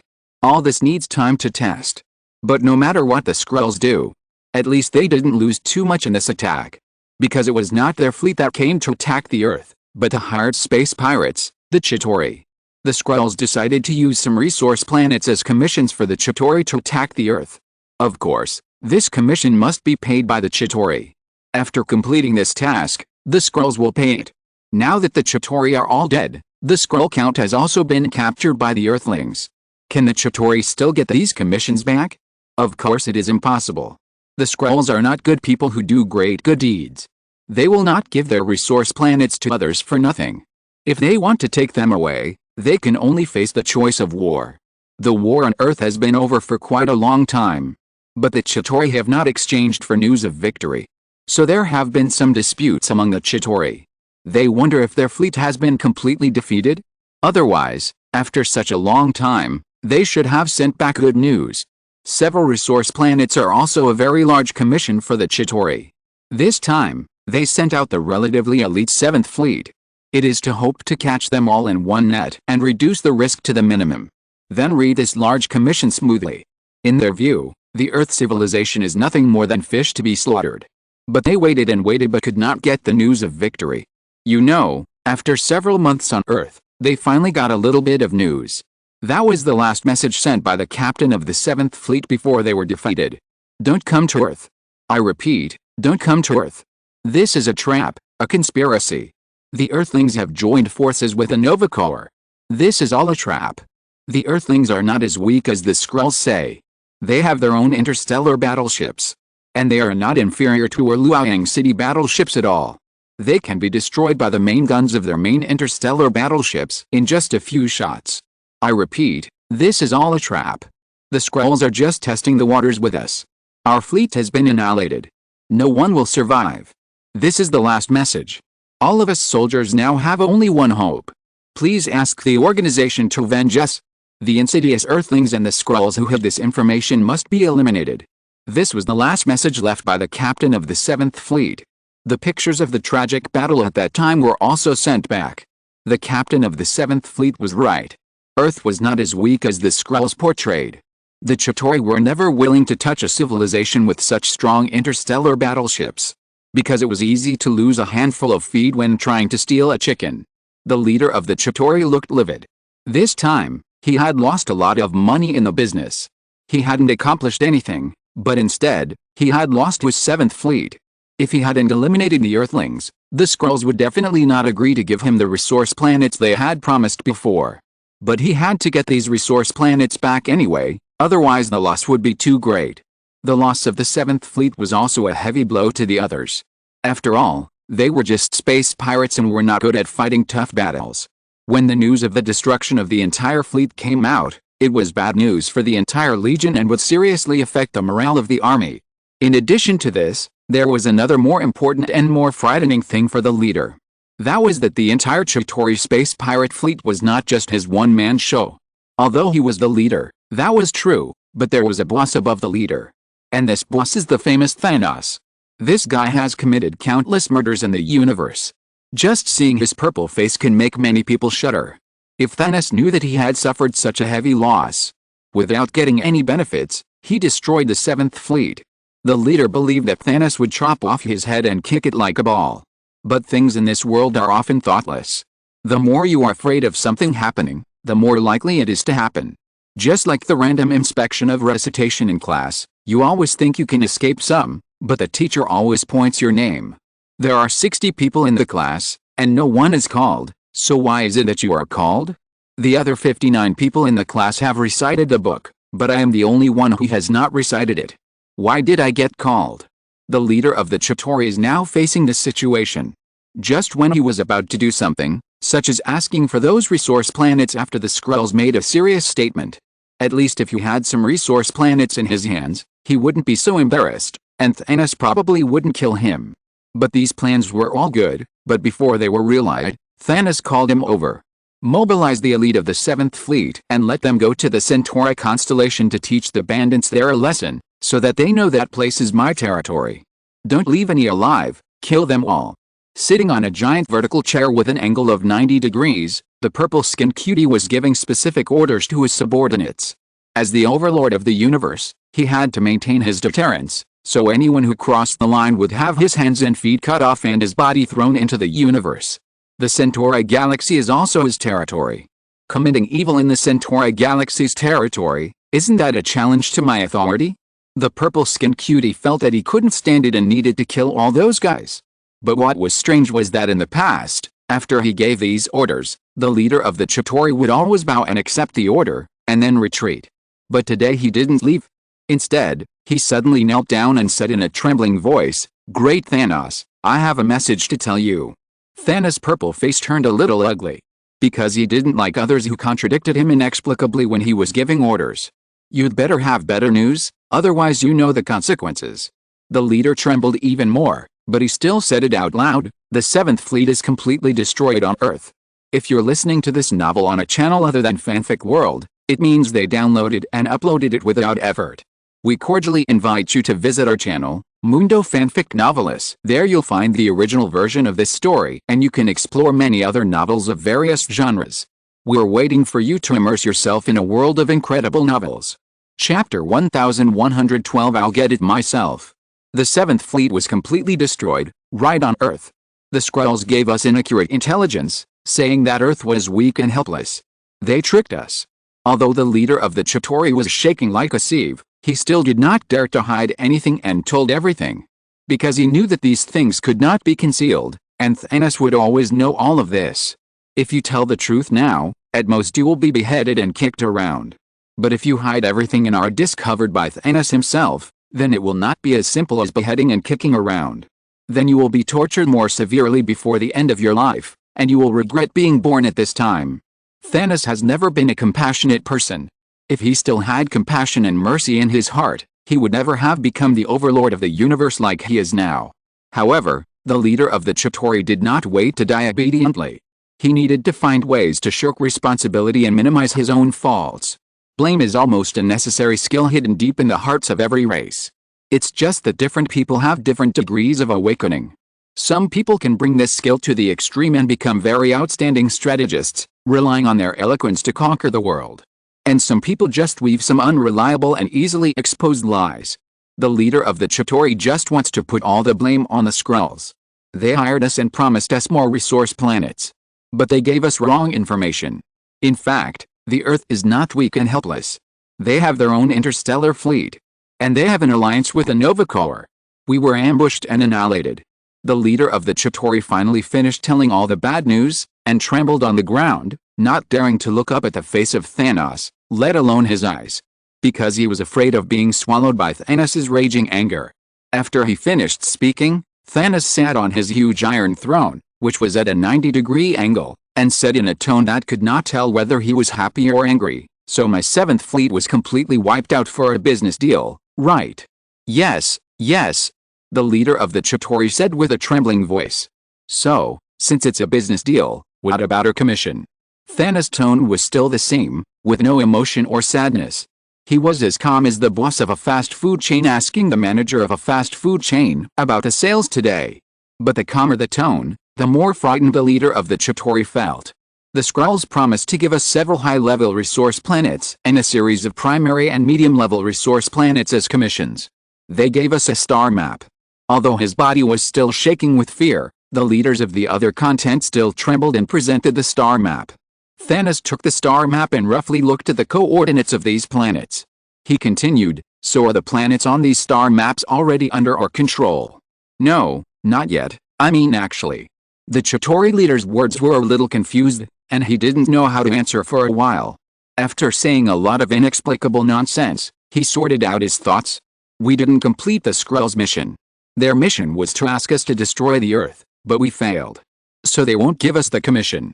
Thanos' tone became calmer and calmer. "So that means my 7th fleet was completely destroyed, and I didn't get any results, not even compensation, right?"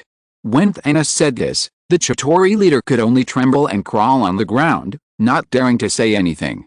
The scene became very quiet for a while, and only the panting of Thanos sitting on the platform could be heard. Suddenly, Thanos stood up, and he walked down from the high platform step by step. His figure was so huge and strong. The feeling of being strong and sturdy makes people feel palpitating. Every muscle under the purple skin seems to be able to burst out with the power of destroying the world. In fact, Thanos rarely relies on his physical body to fight. Because Thanos is actually a genius, he can design a variety of powerful weapons. Just like the armor on his body, in the known cosmic civilization, no civilization's warships, the main guns can blast open his armor with one shot. The gloves on his hands can emit beam rays, which are powerful enough to tear apart any main battleship. Some people are curious whether Thanos has the strength to shatter a single star. As Thanos' old subordinate, the leader of the Chitauri can tell everyone clearly, yes. That's because Thanos doesn't do this often, because it's meaningless. He can destroy a planet in a simpler way, that is, to make a super bomb. Why must he use muscles to solve problems that can be solved with intelligence? Thanos has never been able to reach his current position because he relies solely on his own strength. Muscles alone cannot rule such a large cosmic star field.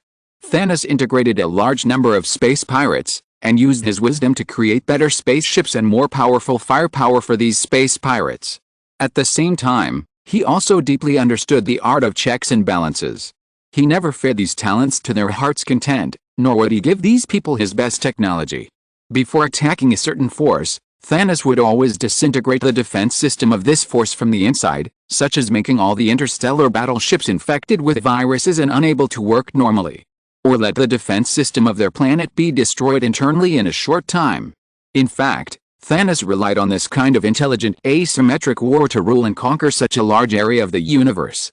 Thanos is a contender for the hegemony of the universe, and it has always been his brain. And what all his enemies fear is his extraordinary brain. Thanos rarely kills people himself, but that doesn't mean he won't kill people. He walked to the side of the leader of the Chitauri and put his huge palm on the other's forehead. Then he gently exerted force, just like crushing a grape, and crushed his brain completely. Blood was all over the ground, but Thanos seemed not to see it. He just said to the void, "The Chitauri should change their leader. Such a fool is not worthy of being my lackey. Also, let the Skrulls hand over the resource planets they are willing to give. If they don't give it, then I will take it myself." As for the Earth, Thanos probably has other plans. Chapter 1113, The Road to Destruction, Part 1. On the other hand, Thanos intends to ask the Skrulls for resource planets as commission. Thanos doesn't care whether the mission is completed or not. Please. Who is Thanos? Exclamation mark. How could he abide by certain treaties so easily? As a cosmic overlord, or more precisely, a cosmic bandit overlord. Thanos' slogan is, I want it all.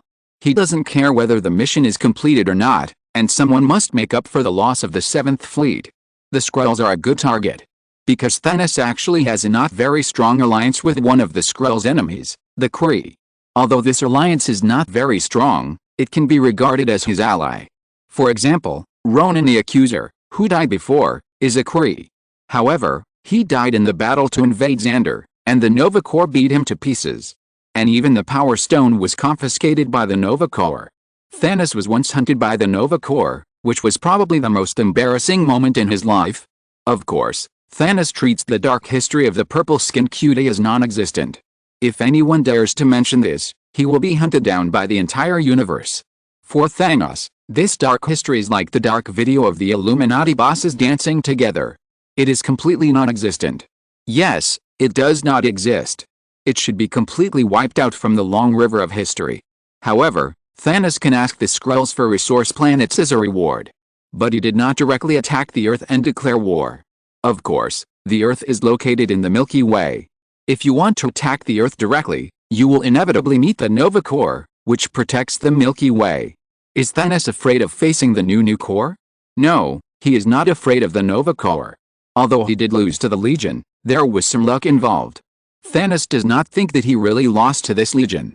His men all think that he is not attacking the Earth now because of the concerns of the Nova Corps. Because if you attack the Earth for revenge, you will inevitably conflict with the Nova Corps. In the end, there are only two results: one is to successfully destroy the Earth, and the other is to be defeated by the Nova Corps. Neither of them makes sense to Thanos and his men. Because even if the Earth is destroyed, there is no benefit at all. What can be gained by destroying such a planet? No. On the contrary, many soldiers and warships will be lost in the confrontation with the Nova Corps. In various aspects, it is not worth the loss. Everyone thinks that Thanos is a calculating person, and he will definitely not do such a loss-making business. But no one knows that Thanos actually has deeper concerns. Thanos, sitting on the Iron Throne, is arrogant and majestic. There is no expression on his face, but his heart is not as calm as it seems. Earth. I have heard of this name, or I do know it. Because I was born in the solar system. I was born on Titan, also known as Titan. Saturn is also ranked 6th from the Sun in the solar system. And Earth is ranked 3rd. Thanos couldn't help but recall many past events, about his path to becoming the overlord of the universe and the king of destruction. My race is called Titan. Or use a greater name, Eternal Clan. We are the oldest civilized race in this universe, and also the most scientific civilized race. The name Thanos was given to me by my father, the most outstanding scientist on Titan. When I was born, my mother wanted to kill me. Because I had purple skin and an ugly face. Of course, this is not the key point. The most important thing is that my mother saw endless destruction and killing from me when I was just born. I guess my mother should be a person with psychic abilities and can even see the future. She wanted to kill me to save me from killing and destroying the universe. From a certain point of view, I think she was right. If she had killed me when I was still a baby, then perhaps many things would not have happened. But unfortunately, my father took away her knife and I survived. Because of living with me for a long time, my mother finally went crazy. Even at that time I didn't know why my mother went crazy. I live on Titan, and our race has lived here for a long time. We know that we have another neighbor in this solar system, that is, humans on Earth. But they are too weak and too weak. So weak that our race doesn't want to pay attention to them at all. Until one day, Phoenix flew over the solar system. It was the remaining part of the cosmic fire at the beginning of the universe. It symbolizes the end of everything and the beginning of everything. It passed through the solar system, and the Titans on Titan were facing a great enemy. We actively prepared for war and even prepared to escape. But something strange happened. When Phoenix passed by the Earth, it was actually shattered by a powerful force. The strong impact made us on Titan feel the vibration, and the communication equipment could not be used for many days. From then on, The Earth was shrouded in a mysterious veil. How could a civilization so weak that it could be ignored defeat the Phoenix at the beginning of the universe? Of course, they could not kill the Phoenix. Because the power of the Phoenix symbolizes the universe, it will always be reborn. But even so, the adults still issued a ban. We Titans will not set foot on the Earth, because we do not want to anger the existence that can be the enemy of the Phoenix. From then on, the Earth became more mysterious in my young mind. But for me, this is just a small episode in my teenage life. I still have a lot of things to do, such as endless homework and endless books, and the live dissection class that I hate extremely. Haha. Yes, I am now called the King of Destruction, but at that time I was a coward who didn't even dare to dissect a lizard. So I always got zeros in biological structure, which shamed my father, the greatest scientist on Titan. In order to overcome my fear, my father let me participate in the field expedition organized by the school.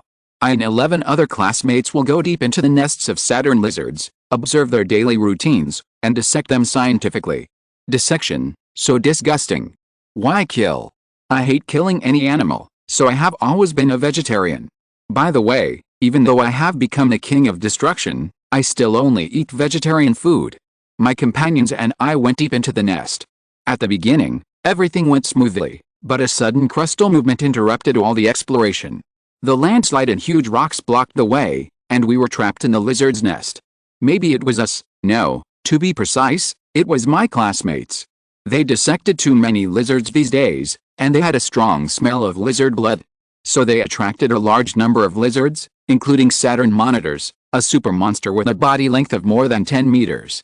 Its skin is so hard that even a ray gun can't easily penetrate it. When they surrounded us, I knew what they were here for.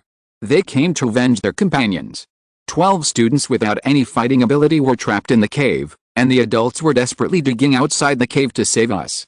But the killing began. This time it was not the lizards that were dissected. Instead, the monitor lizards dissected us. Dead, all dead. All my classmates were eaten by them. The monitor lizards smelled me. I didn't dissect any lizard, and there was no life of their companions on me.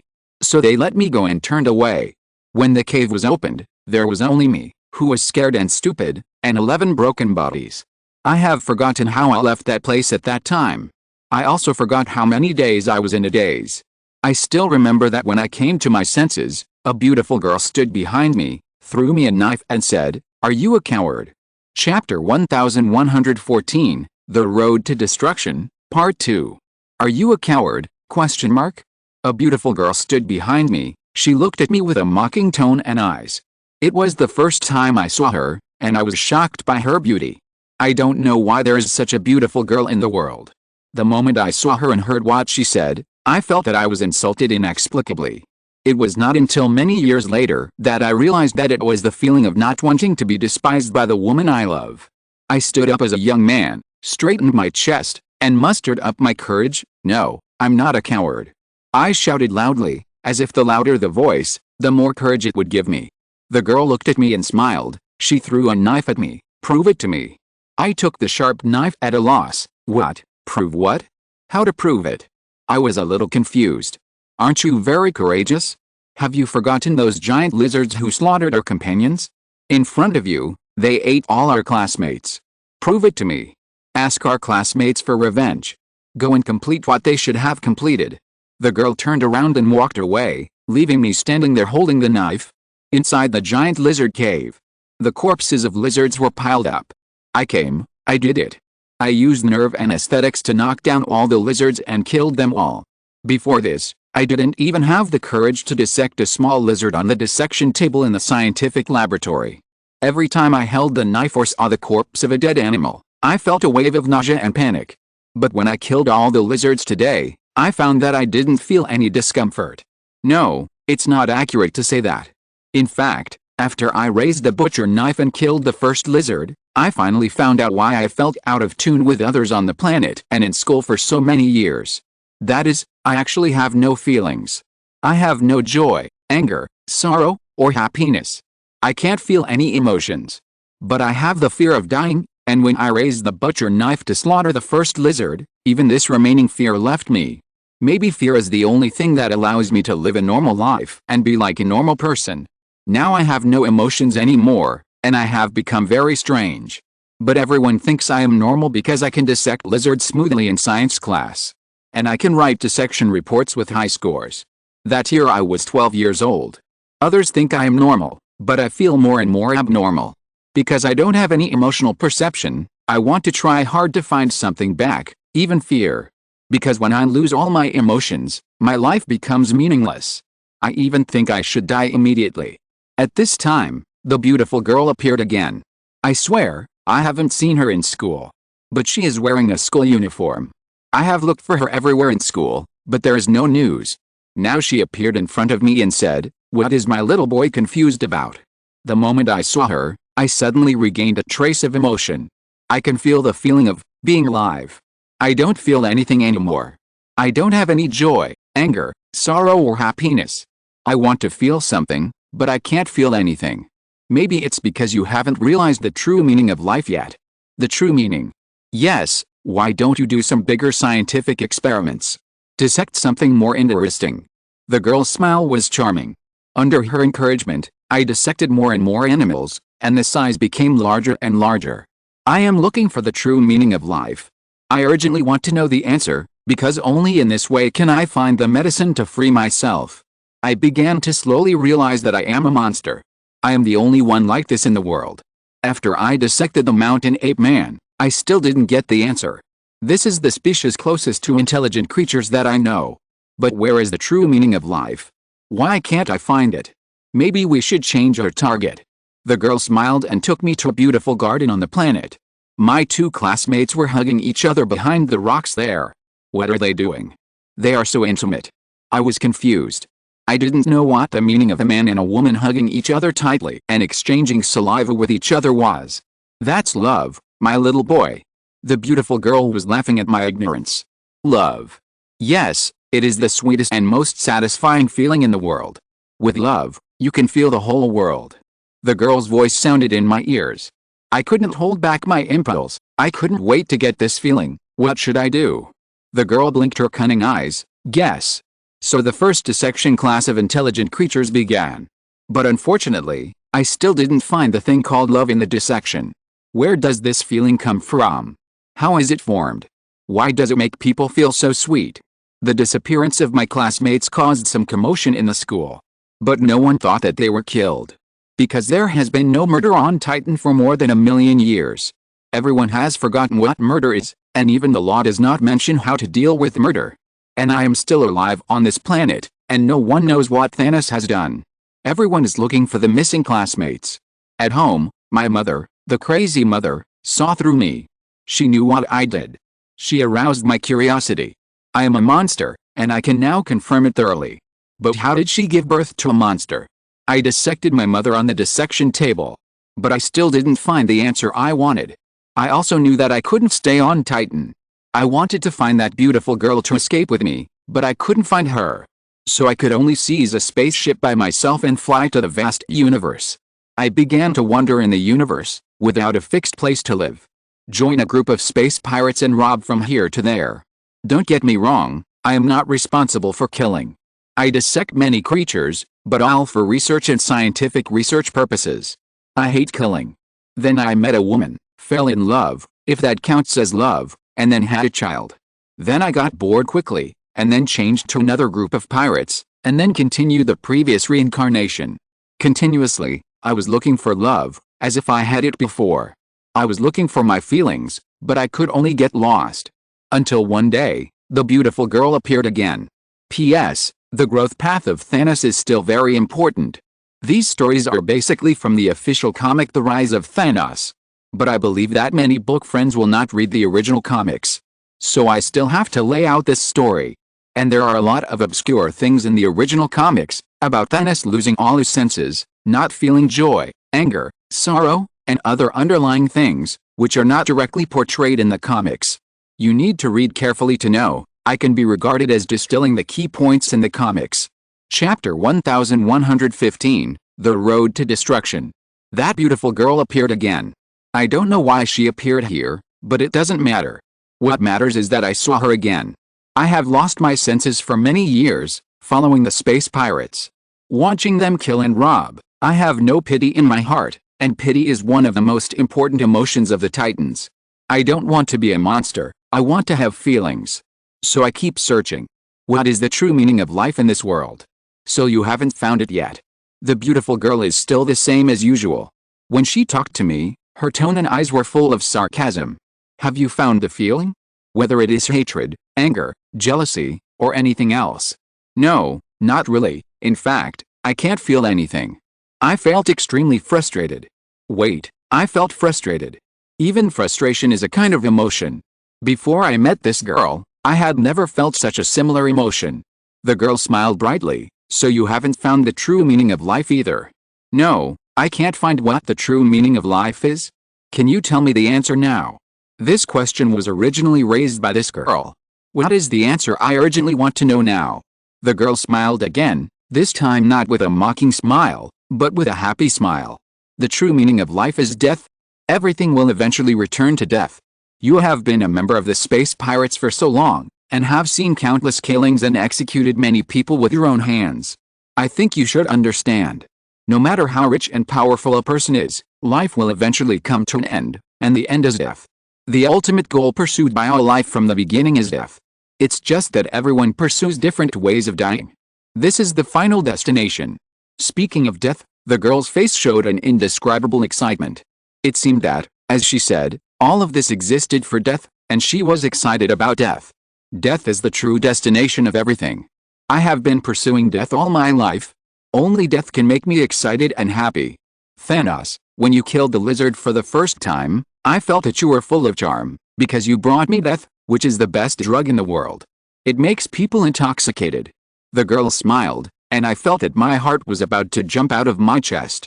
For the first time, I felt a certain emotion so realistically.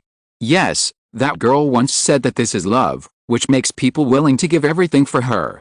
Although I did have children with many women, I have never felt love. I just kept trying, hoping to find love, but I never really got it. At this moment, I really felt its existence. Almost blurted out, I shouted to the girl. If you are willing, I will give you everything, the death you like. I was telling the truth, because at that moment, I felt that my whole life was full of colors. Are you serious? The girl's expression was a little teasing. Yes, I am very sure, because I believe I have fallen in love with you, and I am willing to give everything for love. I shouted my inner thoughts, and I confessed them all. You are in love with me. The girl showed an incredible expression. But soon, she changed to another expression, an expression that I could not see through. My little boy has grown up. She said with a smile, and kissed me when I was not ready. The moment I touched her hands, I confirmed that I must be in love. I felt the real love, the feeling of being willing to go through fire and water for her. With love, I can feel other emotions, including jealousy, possessiveness, etc. What I want to do most now is to completely possess this girl as my personal property. But at the moment I wanted to possess her, she made a request. Don't forget, Thanos, you have many wives and children. The corners of the girl's mouth had an imperceptible smile. I don't love them. I said loudly. Even if you don't love them, I'm still jealous. Do you understand the feeling of jealousy? If another man possesses me, what will you do? Kill him. Very good, you said the answer I wanted to hear. I guess you should understand what you need to do now. Yes, I know what I need to do. Kill all the women I don't love and my illegitimate children. Because I already know what jealousy is. For my love, I crossed half of the universe, killed all the women who had had affairs with me, and strangled all my children in their cradles. Only in this way can I please the girl.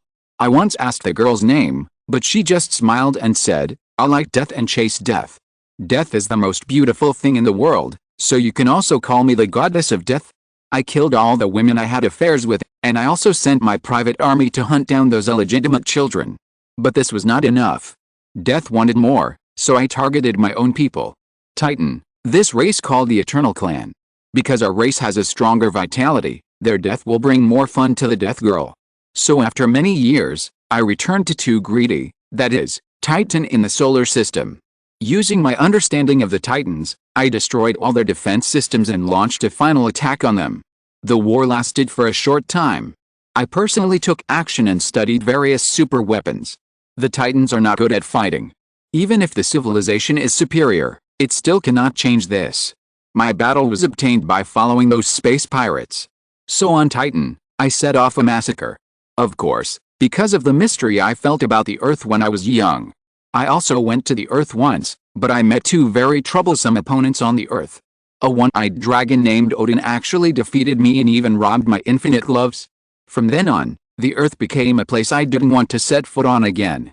Today I heard news from Earth again, about the complete destruction of my 7th fleet, which was caused by Earth civilization.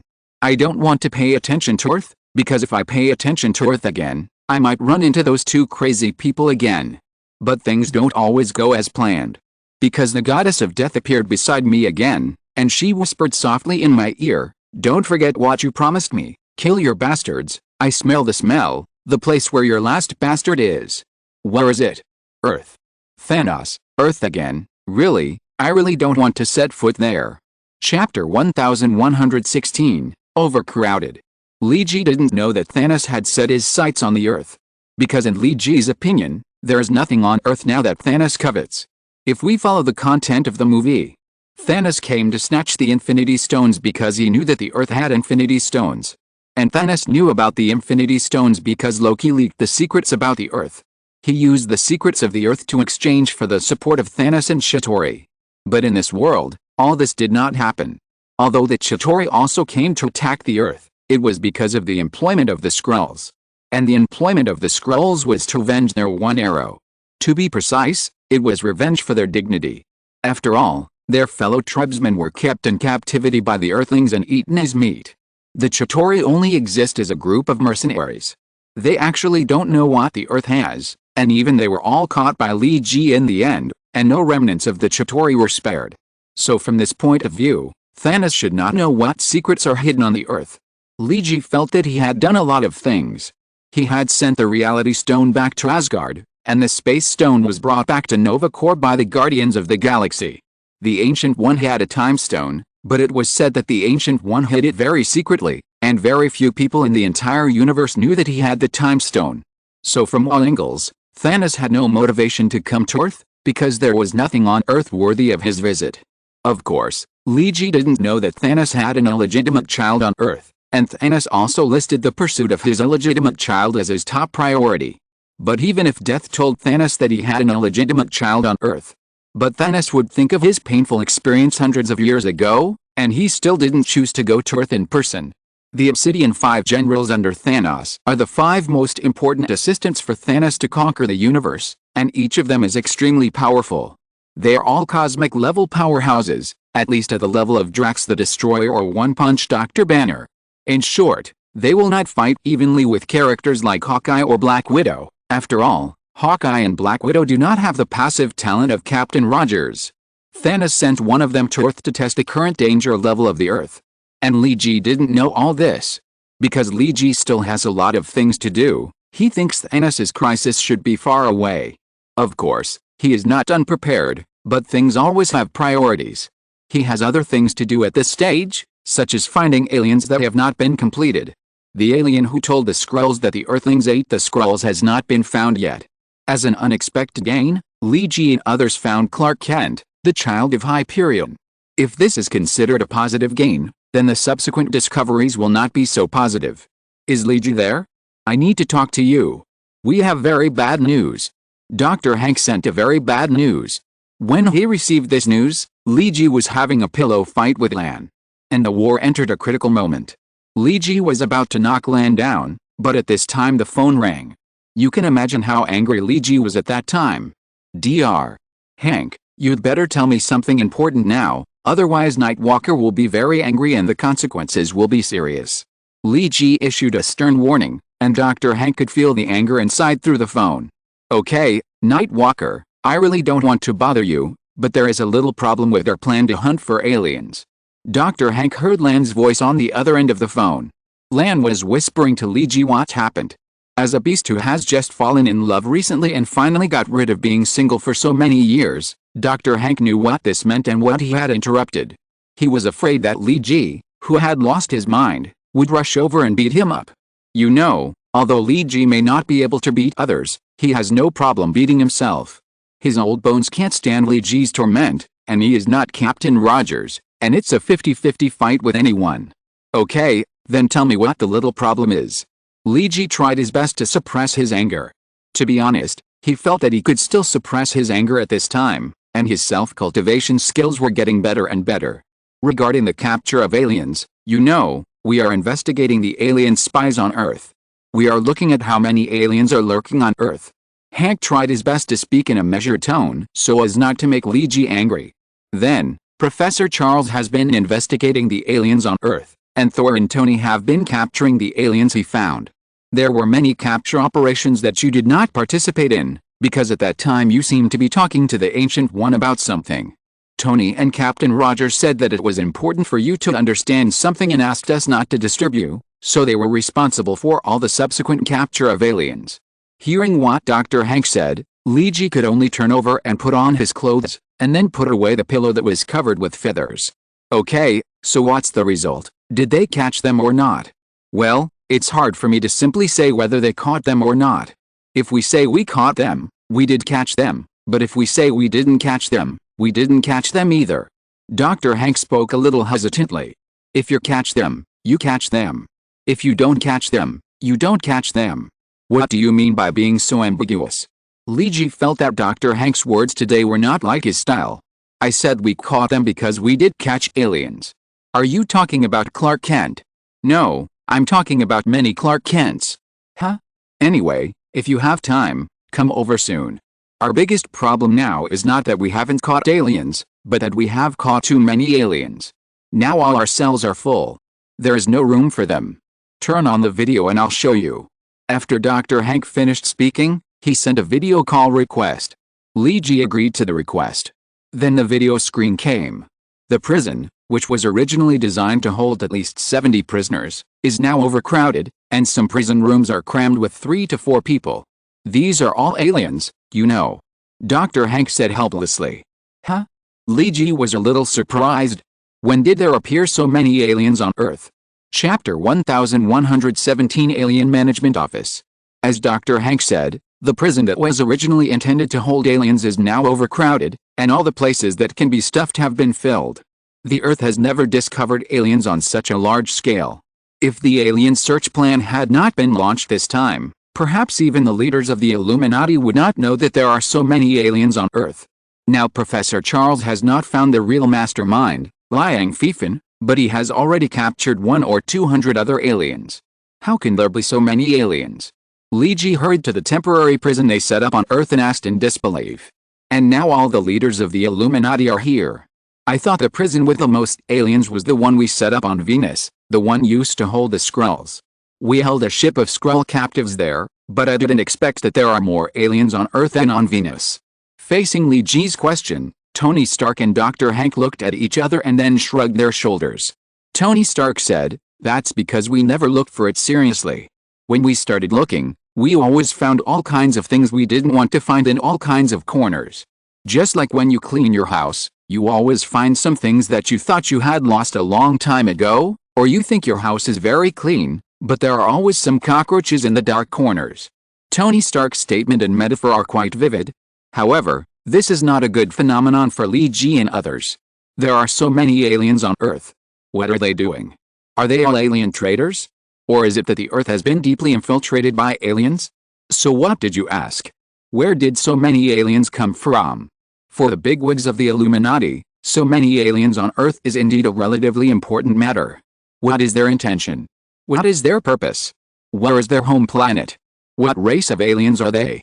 These all need to be discussed and studied. The most important thing is to think about how to deal with them. Do we have to kill them all? In fact, we have already asked them. Captain Rogers looked at Li Ji and said so. We have interrogated them separately and asked about their purpose and home planets, etc. So have you found anything special? This is the question that Li Ji is most concerned about. Is there the guy we need to find? We haven't found the alien traitor who tipped off the Skrulls yet, but we have figured out the purpose of these aliens coming to Earth. In fact, they are a group of alien refugees. Captain Rogers said helplessly. Alien refugees? Li Ji frowned. Yes, they are all alien refugees. Because I am arresting them in the capacity of SWORD, these people are very cooperative. Many of them have lived on Earth for 1, 2, 3 or even longer generations. Captain Rogers carefully explained the intelligence he had. The reason why I call them alien refugees is that they can no longer survive on their original planets. Some of them have a bad living environment on their planets, or their resources have been exhausted, which has led to the collapse of civilization. So they built various spaceships and sent their remaining people into space to find a new home. A very small number of them, about a few dozen people, landed on Earth in their spaceships. Then they disguised themselves as Earthlings and began to live on Earth. Others have experienced wars in their civilizations, and some people began to flee on a large scale. Then, for various reasons, their spaceships landed on Earth and they were stranded on Earth, and have been living on Earth ever since. From a certain perspective, these aliens have actually adapted very well to life on Earth. The shortest have lived there for a few decades, and the longest have lived there for several generations of their families for more than 1 to 200 years. In fact, many of them have completely forgotten their alien culture and traditions. They have become thorough Earthlings. They watch entertainment programs and news on Earth, care about the hole in the ozone layer, care about global warming, and even organize volunteers to go to Antarctica to take care of penguins. Li Ji was a bit overwhelmed. Take care of penguins. Yes, take care of penguins. Compared with most Earthlings, many aliens here are more concerned about the melting of Antarctic and Arctic glaciers. Many of them have also joined forces to call for energy conservation and emission reduction to reduce global warming, reduce glacier melting, and prevent sea level rise. There are some Cree people, Dongba people, etc., races we have never heard of. They have done even more for the Earth than the Earthlings themselves, so in dealing with their problems, we are now in a dilemma. We probably can't just kill them all. Captain Rogers expressed his thoughts. In fact, these are the collective thoughts of the Illuminati bosses, except Li Ji because he just came here. The decision is now in your hands, Nightwalker. What do you think should be done? Release them or kill them? I@%.com. Li Ji had a series of swear words that he wanted to curse out. Okay. Do I have to be all the bad guys now?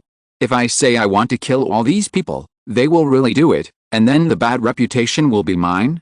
Oh my god, aren't these Illuminati bosses all superheroes? When did it become so dark? Killing these people is definitely not an option. Letting them go? No, either. Li Ji felt that he was in a dilemma. But he suddenly had an idea and said, Captain Rogers, didn't you just say that you arrested them in the name of the SWIBR Bureau? Yes. Since you have arrested them, why don't you just do it to the end? The SWIBR Bureau is responsible for dealing with aliens. You can just let the SWIBR Bureau be responsible for all these aliens, set up a special alien management office, and officially open it to the public. If there are aliens on Earth in the future, they will all be handled by the alien office under the SWIBR Bureau. All aliens need to be registered and managed. At the same time, if aliens appear again in the future and land on Earth without the permission of the SWIBR Bureau, we can directly drive them out. If necessary, we can even build a high wall to keep those aliens out. Li Ji said these policies very smoothly. Captain Rogers thought for a moment and said in confusion, why does your high wall policy sound so familiar to me? Does it sound familiar? Maybe it's an accident, but I think my idea is very good. You can set up an organization like the Men in Black in the movie. Anyway, the existence of aliens is no longer a secret. Why not openly manage and make it transparent, so that people on Earth know that aliens are actually around them? Li Ji's statement is still feasible. Captain Rogers thought for a moment, nodded and said, okay, you can try this statement. At least it's much better than killing them all or letting them all go. Li Ji breathed a sigh of relief. He was really afraid that if he said that he had killed all these people, he would probably have to bear a bad reputation that would be difficult to wash away in the future. Now the bigwigs of the Illuminati are more evil than each other. If he is not careful, he will be in trouble. There is another one, the Nightwalker. Professor Charles stopped Li Ji, who was about to leave. There is another alien, I just found it. If you are free, would you like to catch him? We think it is more convenient for you to go there, and you will be more suitable to integrate into the society. Why is it more suitable for me to go? Li Ji was a little confused. He had just escaped from a black pot with great difficulty. Now he didn't want to jump into another black pot. Because that place is called Shenzhen in China. Professor Charles gave a very legitimate reason. You are the only one here who looks like a Chinese, so it is not easy to attract attention. Well, this is a reason. If he doesn't go to Shenzhen, at least he can go to Guangzhou for morning tea. Well, call Lan along. Chapter 1118, Night Robber. Guangzhou, China. Li Ji finally agreed to the task of arresting people in China. After all, the previous arrest missions were completed by Tony Stark, Captain Rogers, and Thor. He should do something. Otherwise, wouldn't he become the only one in the Illuminati who eats dry food? But then again, in this world, we must know how to combine work and rest, and combine work and entertainment to maintain a strong passion for work. So what does this mean? In fact, it is very simple. That is, Li Ji took advantage of this work of arresting aliens in Guangdong to take a few days tour of Guangdong with Lan. Anyway, this Guangdong alien has appeared for so long, and it hasn't caused any big noise, so there is no rush.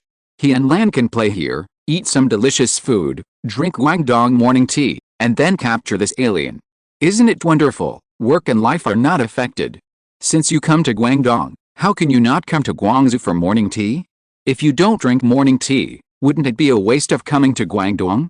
Besides the small shops at the corners of the alleys that only the residents of the community know about, Taotaoju is a very suitable place for eating Cantonese-style snacks. Unlike the well-known Guangzhou restaurant, Taotaoju is more targeted at local diners. Of course, it is not that Guangzhou restaurant is bad, but there are too many chain stores, so it is inevitable that there will always be some management omissions. Maybe the head office and 1 or 2 branches will do very well, but some branches are doing worse. However, Guangzhou restaurant is ahead in the industrialization of food processing. The quick frozen snacks launched by Guangzhou restaurant taste pretty good in the quick frozen product industry. Of course, whether it is Taotaoju or Guangzhou restaurant, it is best to avoid Shangxiajiu. This is just like people in BJ will never go to Kaiman Street to find delicious food, and people in Shanghai will never go to Nanjing East Road to find restaurants. This is a truth. For Li Ji, this is a mission, but also a trip. With the mentality of a tourist, Li Ji also brought a SLR. He and Lan were dressed lightly, like tourists from other places. Both of them spoke Mandarin, but there were many people who spoke Cantonese in Guangzhou, and Li Ji often couldn't understand the Mandarin spoken by the old Cantonese. Fortunately, the food was common, including beef and radish waffle, custard buns, lava buns, walnut buns, shrimp dumplings, crispy barbecued pork, black bean ribs, chicken feet, millet cake, and radish cake. Another bowl of boat porridge and a bowl of rush porridge. Of course, morning tea is naturally indispensable, with a pot of xiaomai and the fragrance of tea. Li Ji and Lan's breakfast was unusually rich. But this is the diversity of morning tea, and it is also the charm of morning tea. Did we order too much? Lan looked at the various dim sum in front of him with some concern. These dim sum filled the table. Not too much, not too much. These things are just a lot to look at, but they don't take up any space in your stomach. As you eat, you will find that these things may not be enough. Li Ji patted his belly. Don't worry, I will get rid of them. Lan patted Li Ji's belly with some disdain. If you really want to develop like Thor, I advise you not to do that. Haven't you noticed that your six-pack abs are starting to get out of shape? I can even pinch fat recently. I'm not Christine, nor Jane Foster, let alone Sif and Storm. I don't have any love for a chubby ball. Unless that chubby ball is a big orange cat. If you grow up like Thor, we are doomed to break up. Lan is a very honest girl. Li Ji smiled helplessly. Please, I exercise so much every day, how can I be like Thor? You know, eating Guangzhou morning tea is not fried chicken, potato wedges and ice cream in New York. The calorie level is completely incomparable. In addition to eating breakfast, the morning tea shop is also a place for everyone to communicate. In the early years of the morning tea shop, there were many elderly people carrying bird cages to eat morning tea and walk birds, and make friends with birds. Of course, most morning tea shops now do not allow customers to hang bird cages on the ceiling, or even bring birds in, because it is unhygienic and can spread bird flu. However, another tradition has been preserved, that is, many people are still accustomed to talking about all kinds of gossip, current affairs, or listening to the radio while drinking tea. Just as Li Ji and Lan were discussing how to maintain their figure and not gain weight by eating, and Lan also asked Li Ji to consider whether to take the medicine produced by Shu Guang technology that does not gain weight by eating. The two of them heard that the next table was discussing some sensitive topics. Have you heard? There have been several cases of robbery of night runners in the city recently. A middle-aged man told his companion, a middle-aged woman, about the news in the city. Then robbery of night runners, isn't that in Shenzhen? I saw the news before, and people who run at night are often robbed in Zia's shallow lake. The middle-aged woman was also very gossipy. You may not know this, but the guy who robbed night runners is actually a habitual roving criminal. I guess those night runners in Shenzhen are already scared of him, and maybe he can't rob any money, so now he's roaming to Guangzhou to commit crimes. Guangzhou hasn't been victimized by him yet, so it's easier for him to commit crimes. The middle-aged man's analysis was well-founded.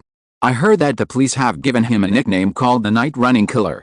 The middle-aged woman was shocked and said, he also kills people. It's just a nickname, not real murder. It means that his targets are always those who run at night. I guess the police will issue an alert soon. Citizens are advised not to go running at night. Doesn't your son like night running? Don't remind him that it's better not to go running at night, otherwise he will be robbed when he goes out one day, which will be a loss.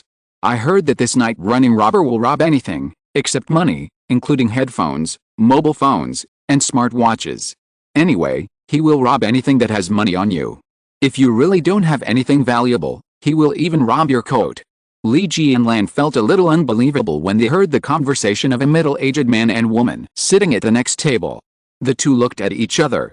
Lan asked in a low voice, are robbers nowadays so immoral? They even steal coats. Maybe, he feels cold. Li Ji thought for a long time and could only come up with this reason. After all, the weather will be colder at night when they squat and rob or run away at night. Lan couldn't help rolling her eyes, and said to Li Ji, why don't we spread the reputation of our street superhero in China as well? Li Ji raised his eyebrows. What do you mean, girl? Help everyone catch the bad guys, and by the way, catch that night robber.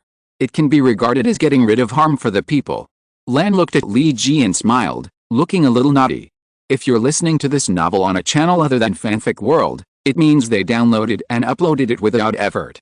We cordially invite you to visit our channel, Mundo Fanfic Novelists. There you'll find the original version of this story, and you can explore many other novels of various genres. We're waiting for you to immerse yourself in a world of incredible novels. Chapter 1119, Capturing Liang Fifan. Liang Fifan was under a lot of pressure, really very much. Think about it, if a guy, his country and nation were all destroyed, and he was the only survivor. He had to find a way to keep his civilization going, and at the same time, he had to find ways to take revenge. And this enemy was another very powerful civilization.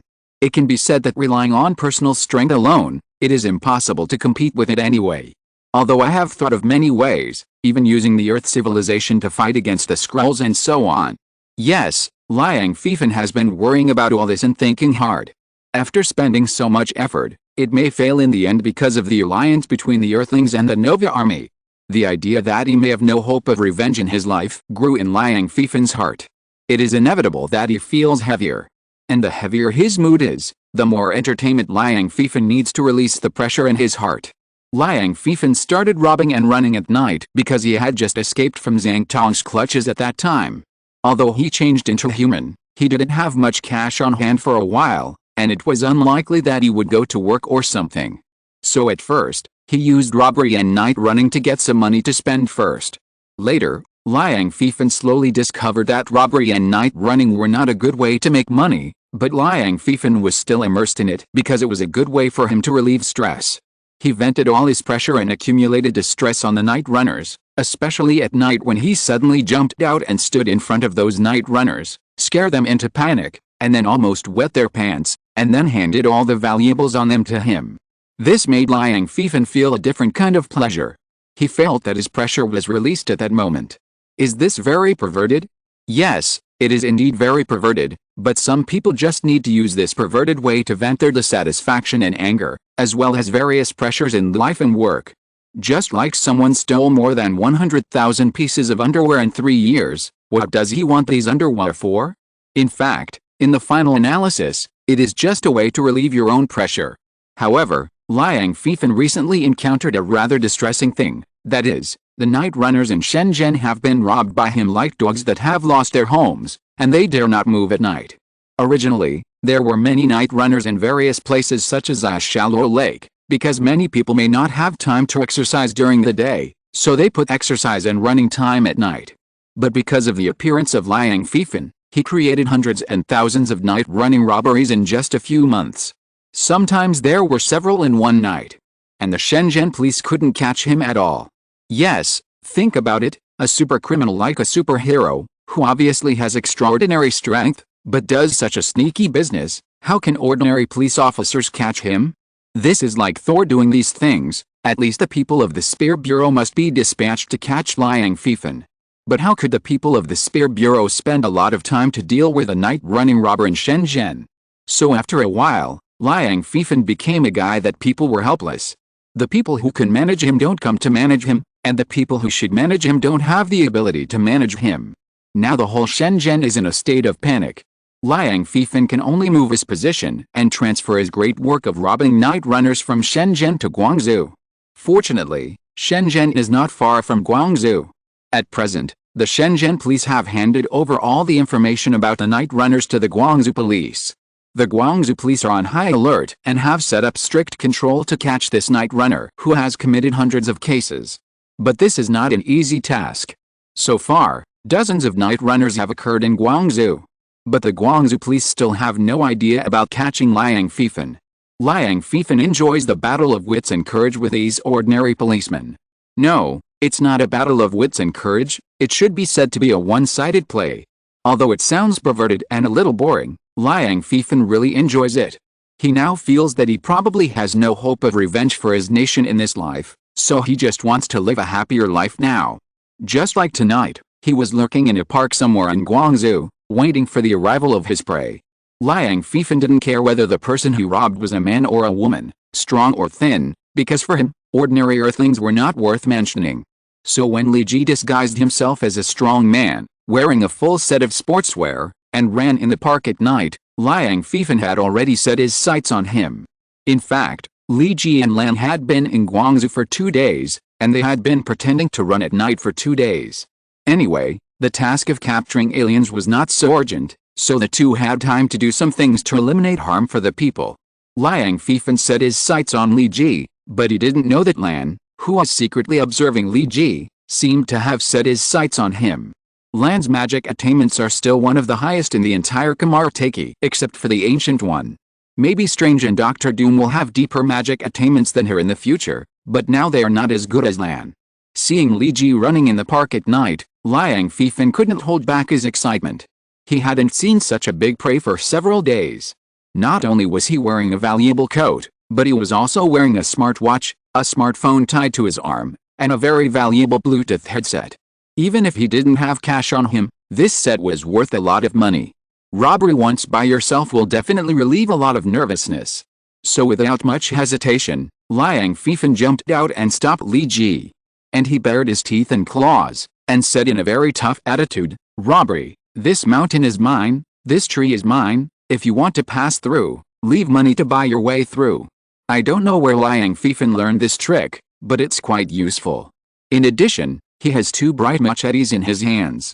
If ordinary night runners encounter this situation, if they can't escape, they can only obediently offer the money. Ordinary people can't beat a strong man like Liang Fifan, especially this strong man with 2 machetes in his hands. As soon as Liang Fifan appeared, Li Ji yelled at Lan, "The action begins." Liang Fifan didn't know that he had fallen into the encirclement of Li Ji and Lan. They were going to eliminate the harm for the people today. Chapter 1120, Cooperation is worse than confrontation. Liang Fifan would never have thought that this was actually a trap. Li Ji and Lan had set up an ambush, waiting for him to fall into the trap. For Liang Fifan, this was just an ordinary daily entertainment activity, a simple daily routine to make himself happy and relaxed. But because of the participation of Li Ji and Lan, this originally ordinary robbery of night runners became extraordinary. Just when Li Ji shouted, "Do it!" Lan, who was hiding in the dark, made a hand seal and a magic circle appeared at Liang Fifan's feet. Several chains in the void trapped Liang Fifan. And Li Ji also took the opportunity to knock down the 2 machetes in Liang Fifan's hands. Because Liang Fifan now looks like a human strong man, he looks very deterrent. If he holds a knife in his hand, let alone chopping people, it would be bad if it fell to the ground and hit the flowers and plants. Liang Fifan did not expect this to be a trap. He was caught off guard by Li Ji and Lan. Before he could change his body shape and exert his power, he was trapped by Lan.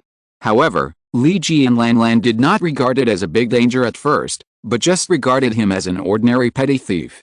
Because would any super criminal come to rob a night runner? No. The real super criminals should rob banks, rob the capital, etc. At the very least, they would rob the super rich, or use Tony Stark's valuable transportation airport to transport the Shuguang Technology Series products. You should know that the Shuguang Technology Series products are becoming more and more valuable now. They are currently in a state of being priced but not sold on the black market, especially several genetic drugs, such as the drug that does not make you fat, which is particularly popular. If this kind of super criminal robs for money, he should rob these, which can make him rich. How much money can be robbed from robbing a night runner? So Li Ji and Lan did not care too much about Liang Fifan, but they paid a price for their carelessness. When Liang Fifan was tied up and Li Ji just knocked Liang Fifan's machete away, Liang Fifan knew that he had been trapped. With a roar, his body became even bigger and more violent. The individual strength of the dragon civilization is strong, but after all, they are a technological race and rarely rely on their physical bodies to fight. Although their physical bodies can cross the universe, they still choose to travel in space on spaceships. Fifan Long had received some combat training before coming to Earth. But relatively speaking, it was not much. However, since he escaped from Zhang Tong's clutches, especially after coming to China, he has learned a lot.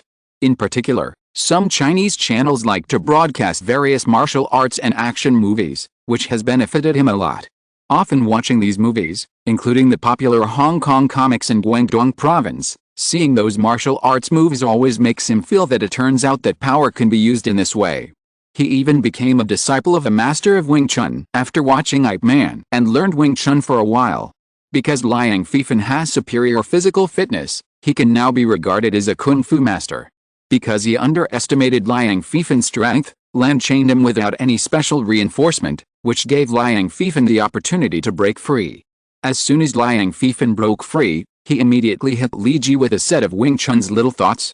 This little thought came out like a storm, and Li Ji was hit by several punches without noticing. Damn, he's actually a martial arts master.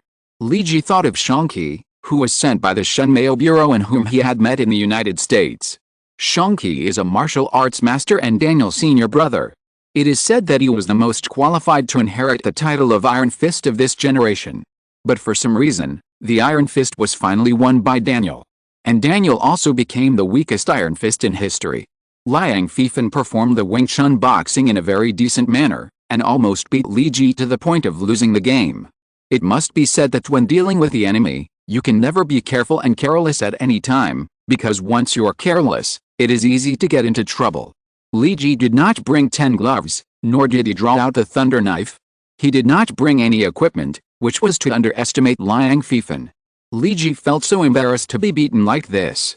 Although he claimed that he made a living by his brain, he never relied on his fists to gain a foothold in the Illuminati. But he was beaten like this by a robber, and he would definitely be laughed at by the people in the Illuminati in the future. So Li Ji no longer hesitated and stopped saving his strength. The thunder blade was unsheathed, and the lightning flashed. Thunder and lightning prison, dragon roared in the wilderness. Fortunately, Lan had discovered that something seemed to be wrong before, and had already thrown Li Ji, Liang Fifan and herself into the mirror space. Otherwise, if Li Ji pulled out this knife, I'm afraid the whole park would be lost. Before the system disappeared, Li Ji exchanged for a full set of Purple Thunder 9 strikes. His strength had already reached level A, which is the combat level of mainstream superheroes. With the blessing of the Thunder of Destruction, his sword skills and lightning were completely beyond the direct confrontation of Liang Fifan. Between the flashes of the sword, Liang Fifan had to reveal his true body, and a huge flying dragon suddenly appeared in the mirror space. Flying dragon. Li Ji didn't expect that the robber who was looking for a night run would actually catch a big fish this time. The last time he and Thor saw this flying dragon and the beef cattle transformed by the Skrulls was at the Angus Ranch. So Li Ji thought of this guy in an instant, and he was afraid that it was related to the beef cattle transformed by the Skrulls.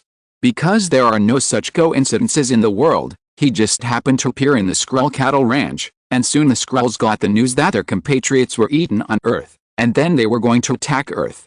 Catch him. Li Ji was extremely serious and asked Lan to act with her. This time, this huge flying dragon must not be allowed to escape. As the saying goes, a husband and wife are united, their strength can break metal. Lan and Li Ji worked together, and both of them were extraordinary. Liang Fifan only learned some Chinese martial arts, and he didn't really learn anything particularly powerful or really awesome. He didn't go to Kunlun to become a disciple. So in less than 5 minutes, he was already retreating under the offensive of Li Ji and Lan. 10 minutes later, Liang Fifan was already dying and was completely locked up by Lan and couldn't move. This time Lan used all his strength and was bound to not let him escape. You leaked the secret that there are Skrulls on Earth, didn't you? Facing the captured Liang Fifan, Li Ji also questioned directly, and his eyes flashed with ferocity. You'd better answer honestly. You should know that I am not those superheroes in DG Comics. There is no so-called no-killing principle. I will not show mercy to all my enemies. Liang Fifan looked at Li Ji and Lan, who arrested him, and he suddenly laughed. Ha ha ha. I know, I'm so stupid, I should have thought of this a long time ago. Facing Liang Fifan's sudden madness, Li Ji and Lan looked at each other. They didn't know what he was crazy about. Liang Fifan stared at Li Ji and said, I know you guys. Yes, in fact, I should have found you a long time ago. Our cooperation is good for both of us. It is good for the Earth and for me. We have a common enemy, the Skrulls. Let me go, I can bring unexpected benefits to the Earth. We can cooperate. Chapter 1121 Trembling. So this guy leaked all the secrets of our Earth, right? In the secret base of the Illuminati, the leaders of the Illuminati looked at the huge flying dragon and raised their own questions. Fifan Long has been imprisoned by Li Ji and Lan. The leaders of the Illuminati don't want him to escape again, so they use various means to prevent all possible accidents. Back then, the Mandarin Zhang Tong, who had little education, was able to detain the weak Liang Fifan. Now the leaders of the Illuminati are all the top scientists on Earth, and Liang Fifan seems to have no intention of resisting, so his capture has been very successful so far, and he has been imprisoned very tightly. Yes, if I'm right, it's this guy. In fact, he has confessed. Li Ji said to Tony Stark and Captain Rogers, who had just arrived. He said bluntly that the Skrull cattle appeared on Earth, and it was he who reported it. He found the Skrull spaceship, the one that they forced to land on Earth. After Liang Fifan found the spaceship, he activated the communication equipment on it and sent a final call for help to the Skrulls' home planet. The reason he did this was to provoke a war between us and the Skrulls, because the dragon tribe was exterminated by the Skrulls. Captain Rogers touched his chin. His beard had grown a little recently, and he didn't pay much attention to it, because the work of the SWORD was a little too busy. He was considering whether he should grow a beard. Captain Rogers said, I thought you would find this alien traitor and get rid of him. After all, he caused us a lot of trouble. Tony Stark also agreed with Captain Rogers' statement. If he hadn't caused a lot of trouble, we wouldn't have to fight the Chitauri, nor would we have provoked the hatred of the Skrulls, and we wouldn't have to collude with the Nova Corps in various ways. And your wild plans, those things are not foolproof. If you fail, the Earth civilization will be doomed. I thought you would hate the guy who caused all this, and I thought you would get rid of it. If we talk about the attitude towards aliens, Tony Stark is probably the most decisive one among the Illuminati bosses in dealing with alien creatures. Tony Stark is a real, Earth human supremacist. Of course, there is nothing wrong with this. Because although Tony Stark holds such a concept, he is still a very rational person and will not deliberately cause trouble for aliens. Of course, if aliens mess with the Earth, Tony Stark will fight back in the toughest way. He doesn't care about killing a few more aliens. Haha, I wanted to do that. But Mr. Fifan Long has a new proposal. Li Ji led the Illuminati leaders to the huge cage where Liang Fifan was imprisoned. Fifan Long, if you don't mind, I would rather call you Liang Fifan. The name is just a code name. I don't mind how you call me. Fifan Long opened his huge dragon eyes and stared at Li Ji. Watching the conversation between the two, Tony Stark smiled. His tone was not very friendly to Fifan Long, so, it seems that you have become friends with it in such a short time. Is he your new pet, Nightwalker? Hearing the name of pet, Liang Fifan was very angry. He wanted to stand up but Lan's chains tied him tightly. He roared in anger, "Earthlings, don't take my generosity as easy to bully." "Shut up, lizard. You need to figure out who is being generous now." Tony Stark hit back mercilessly. "If it weren't for our generosity, you would have become a dish in his hands now." Tony pointed at Li Ji. "Do you think you would be cut into dragon meat sashimi or charcoal grilled lizard? We have already eaten the cows transformed by the Skrulls, and we don't mind eating another dragon. Don't think you are being generous or admitting your mistakes. Because of you, the Earth is in great danger and disaster. Who do you think is forgiving whom? This is not something you can just bow your head and say sorry. Tell me, what conditions did you offer to buy your life?" Tony Stark played the villain this time. His series of words that were both defensive and aggressive instantly made Liang Fifan's situation very clear. This is not an equal business cooperation, and the Illuminati will not cooperate with you. You have caused such a big wave, and it is not enough to apologize. Now Liang Fifan must see clearly the situation he's in. Your life is in our hands. If you don't want to die, you'd better provide something valuable. Li Ji was happy to see it happen. Tony Stark played the villain, so he didn't have to step forward to be the villain. Anyway, someone needs to play both the good cop and the bad cop. Liang Fifan, Tony Stark is right. We didn't bring you back to listen to your apology. Li Ji now began to play the role of a good guy. I won't say that you should atone for what you did now. At least you are buying your own life now. Liang Fifan looked at the Illuminati with his huge dragon eyes and found that they were not joking. If he couldn't provide anything valuable, this group of people would probably really make him into a plate of dragon meat sashimi to eat.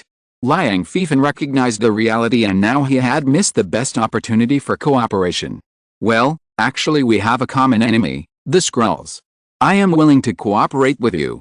I can provide you with all kinds of technology and techniques of your dragon race. Help improve the civilization of the Earth. Liang Fifan expressed his thoughts. The enemy of my enemy is my friend. We can work together to resist the Skrulls. In fact, I have already done so. I have helped many laboratories on Earth to provide ideas and help them achieve technological breakthroughs. Liang Fifan was eager to prove his worth.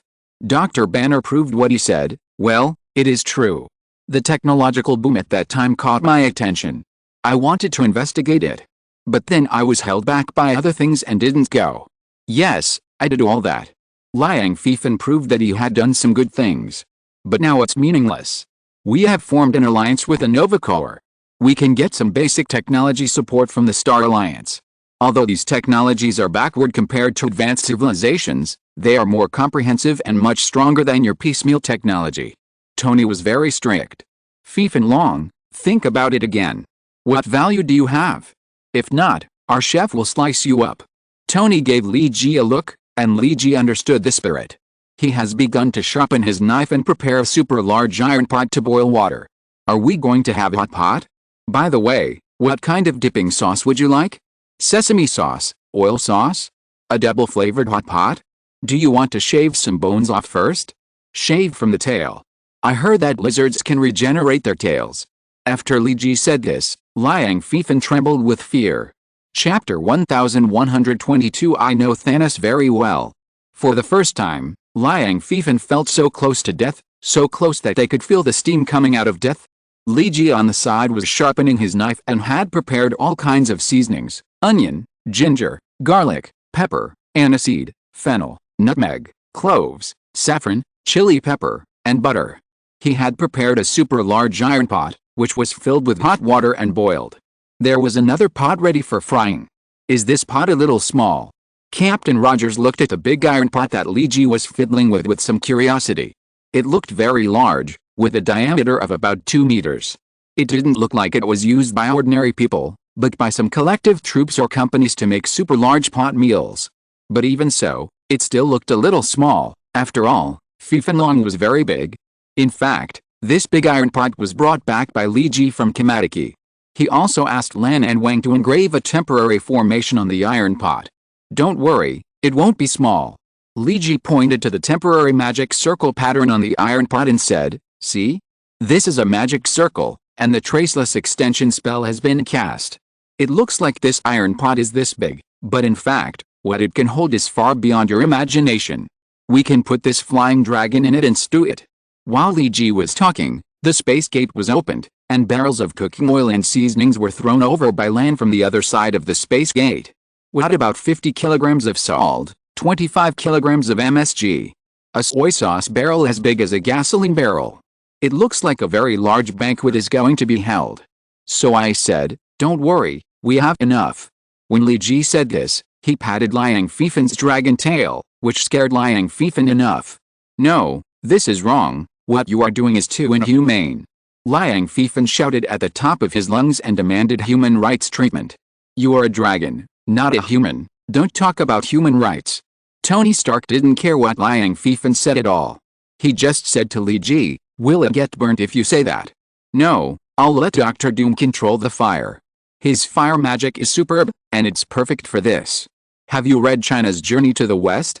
The Taoist priest used the 3 flavors fire, a kind of magic fire, to refine Sun Wukong into golden elixir. Dr. Doom's level of controlling fire magic is almost the same as the 3 flavors fire. While Li Ji was talking, he had melted the butter, and the aroma of the fat filled the entire space. He also started to stir-fry the chili peppers and Sichuan peppercorns in a dry pan. Then he took a knife and gestured on Liang Fifen's dragon tail, preparing to cut from where. You are wrong, you can't eat me up. Facing the Illuminati bosses who were determined to eat him up, Liang Fifen was a little confused. He was now at a loss and even used the excuse of you can't eat me up. It doesn't matter if you can't finish it. There are still many hungry poor people in Africa. We can pickle your meat and distribute it. I guess it can save many people from hunger. Although Tony Stark was smiling, his smile seemed extremely sinister to Liang Fifen.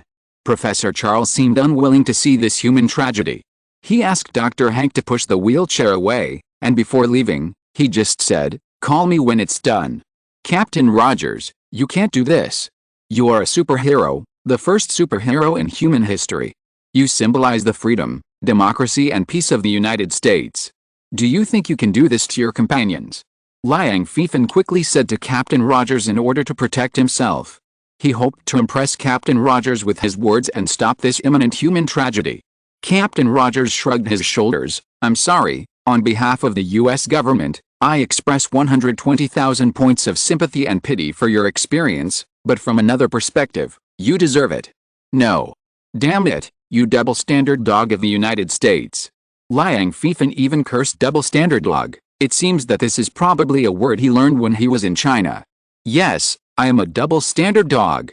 The US government has always been like this. We only lend a hand and help to those who are useful. Captain Rogers took off his mask this time. There was no warmth in the negotiation with the aliens. If you want to survive, you have to show your ability, otherwise you are ready to become a pile of dragon meat cans or something. I guess you should be pretty good as a canned food. This is the punishment for everything you have done to the earth. Li Ji has already heated the pot and stir-fried the ingredients.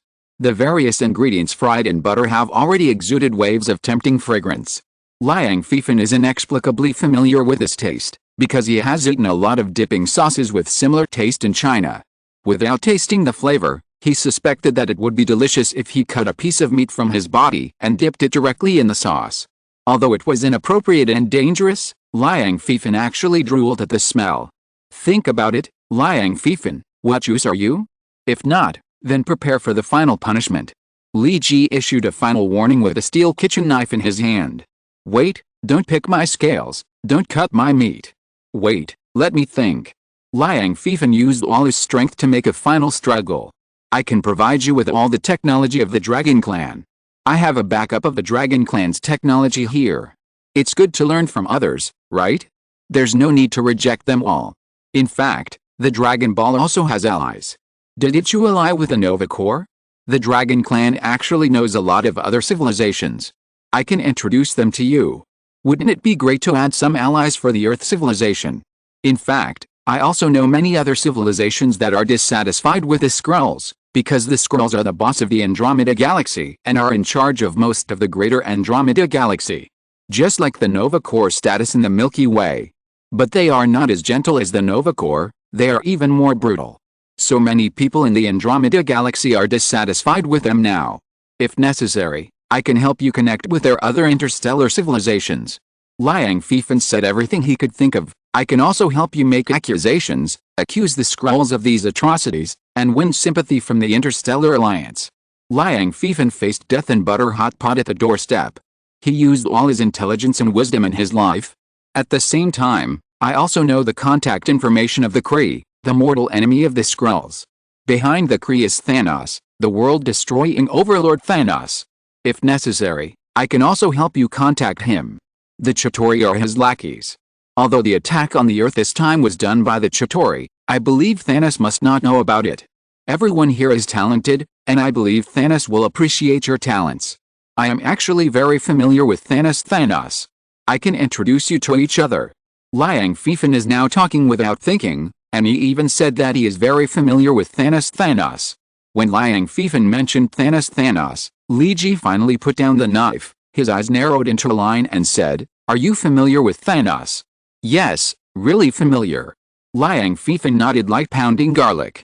Chapter 1123 Black Dwarf Attacks. Thanos' dominance in the universe is not only based on his personal strength, but also on his huge power. Thanos' space pirate fleet is overwhelming. Like a cosmic locust, it is daunting. Most civilizations are no match for Thanos' space fleets. Only super civilizations like the Nova Corps, the Kree, the Sheer Empire, and the Skrulls can barely fight him. Of course, even if they can fight against Thanos, they still have to pay a painful price. But Thanos will not bother these super civilizations. Since he fell in love with death, he has regained all kinds of emotions. He has joy, anger, sorrow, and happiness, and can live like a real person, not a monster. When intelligent creatures have emotions, and have things they want to gain and don't want to lose, they actually tend to have the same thinking patterns. Even Thanos is no exception. Thanos is not a cosmic balance sect that requires the universe to be unified and balanced. He will not inexplicably launch a massacre for the sustainable development of the universe, and snap his fingers for no reason. These things have no meaning to him. Thanos is actually a very realistic person. If there is anything abnormal about him, it is just that he is crazy about death, which is invisible to other people. So for Thanos' men, it is sometimes difficult for them to understand why their high and invincible ruler would talk to the air, kiss the air, and even hug the air and make indecent gestures. Because Death asked Thanos to kill the women who had had affairs with him. And Thanos did so, which caused a very confusing thing for everyone. That is, Thanos collected all the bodies of those women and showed them to Death. In the eyes of others, Death does not exist, and they cannot see the beautiful woman in Thanos' eyes. All they see is that Thanos gathered the bodies together in a very perverted way, and then sat next to the bodies, hugged the air and muttered to himself and made very indecent gestures. And today, Black Dwarf, one of the 5 most important forces under Thanos, saw this scene again. Black Dwarf is tall and strong, and looks like a combination of half-dragon and half-orc. Some have rough and hard skin, and unrivaled strength. But now he is struggling to hold back his laughter. Because Thanos hugged the air and kissed the air. Black Dwarf could see the purple-skinned cutie's tongue sticking out of his mouth and stirring in the air. It's disgusting. Although my ruler is very powerful and smart most of the time, he is sometimes as mentally retarded as an idiot. Black Dwarf thought so in his heart, but he didn't dare to show a trace of disrespect on his face. Because all those who disrespected Thanos' hobby had been eliminated by Thanos. Thanos said that this woman was his lover and no one was allowed to insult her. Although that was the case, Black Dwarf had never seen this lover, this beautiful woman, in Thanos' mouth. Black Dwarf also asked the other 4 people in the Black Obsidian. The other 4 were silent and did not answer. Black Dwarf guessed that these 4 people probably had never seen it either. Whatever. Anyway, in order to save his own life, it's best not to say too much. Black Dwarf knelt on one knee in the audience, not daring to look up at Thanos, who was sitting on the 90-degree right-angled iron throne on the stage, because Thanos was kissing the air.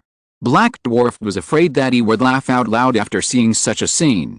If that happened, he would be dead. Thanos' tongue stirred in the air for a long time, and Black Dwarf didn't know what he was stirring. But Thanos' tongue stirred, and he might feel tired, so he stopped kissing the air. Of course, it is also possible that he felt that there were too many bacteria in the air. Why did Black Dwarf think about these messy questions? Anyway, Thanos finally spoke. I have a task for you. When Thanos was not kissing the air and talking to the air, He was still a wise and powerful overlord, worthy of respect.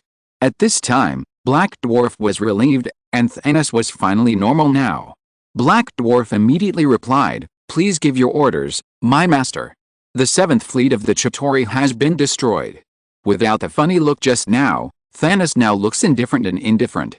"Yes, I heard about it, my master." Black Dwarf heard about this matter. It seems that the Chitauri took a business and needed to destroy a place called Earth. As a result, this business lost money. Not only did he not get the commission, but he also lost the 7th fleet.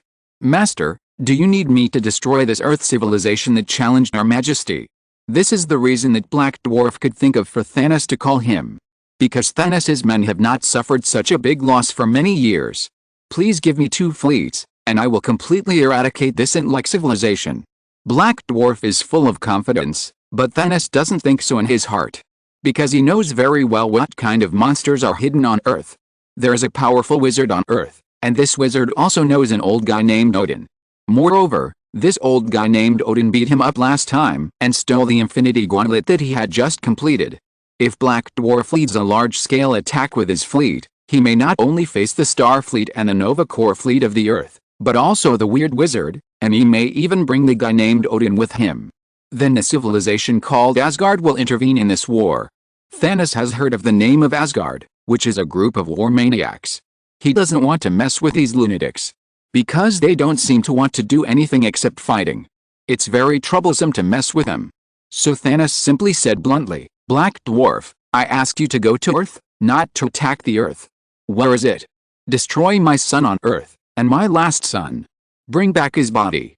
Remember not to cause too much disturbance on Earth, otherwise it will be very troublesome, and you may not be able to come back." Thanos' last words were considered kindness and care for his men. But Black Dwarf didn't care. Earth? It's just a little known place, what's the point of paying attention? Black dwarfs don't care about the Earth.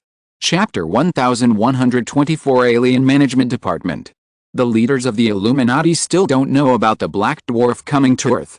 Because they have other things to do, more important ones, such as managing the aliens on Earth.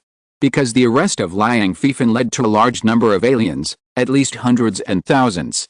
There are already more than 100 to 200 captured by the leaders of the Illuminati. How to deal with such a large number of aliens? The plan proposed by Li Ji at that time was to make the Xianjian Bureau an alien management department. Captain Rogers thought this proposal was good and did it according to this proposal. A department for the unified management of all aliens on Earth began to operate. However, Rogers' proposal was a stone that stirred up 1,000 waves. Because the establishment of an alien management department means that there are aliens on Earth, but for other people, are there really aliens on Earth? There are indeed aliens, everyone. And many people have lived on Earth for quite a long time. Captain Rogers spoke at an internal meeting of the Xianjian Bureau. He bluntly pointed out the focus of the Xianjian Bureau's work in the next period of time and the current predicament of the Xianjian Bureau. The establishment of SWRD is to manage extraterrestrial things, but in fact we have only discovered that there are extraterrestrial creatures and extraterrestrial intelligent life on Earth for a long time. This is the biggest mistake in our work. Now we need to make up for this mistake, and take management measures for extraterrestrial life and establish a management department. However, having said that, it is a great responsibility to establish such a department, because Captain Rogers wants to do a global project. The original composition of SWRD was very complicated. The main force that constituted the main administrative department of SWRD came from China's SMA and the United States' SHIELD. There are also the intelligence departments of the other 3 of the 5 permanent members, and then the other countries with relatively weaker power. In short, the 5 permanent members firmly hold the main power of SWRD, and China and the United States have the greatest power in SWRD.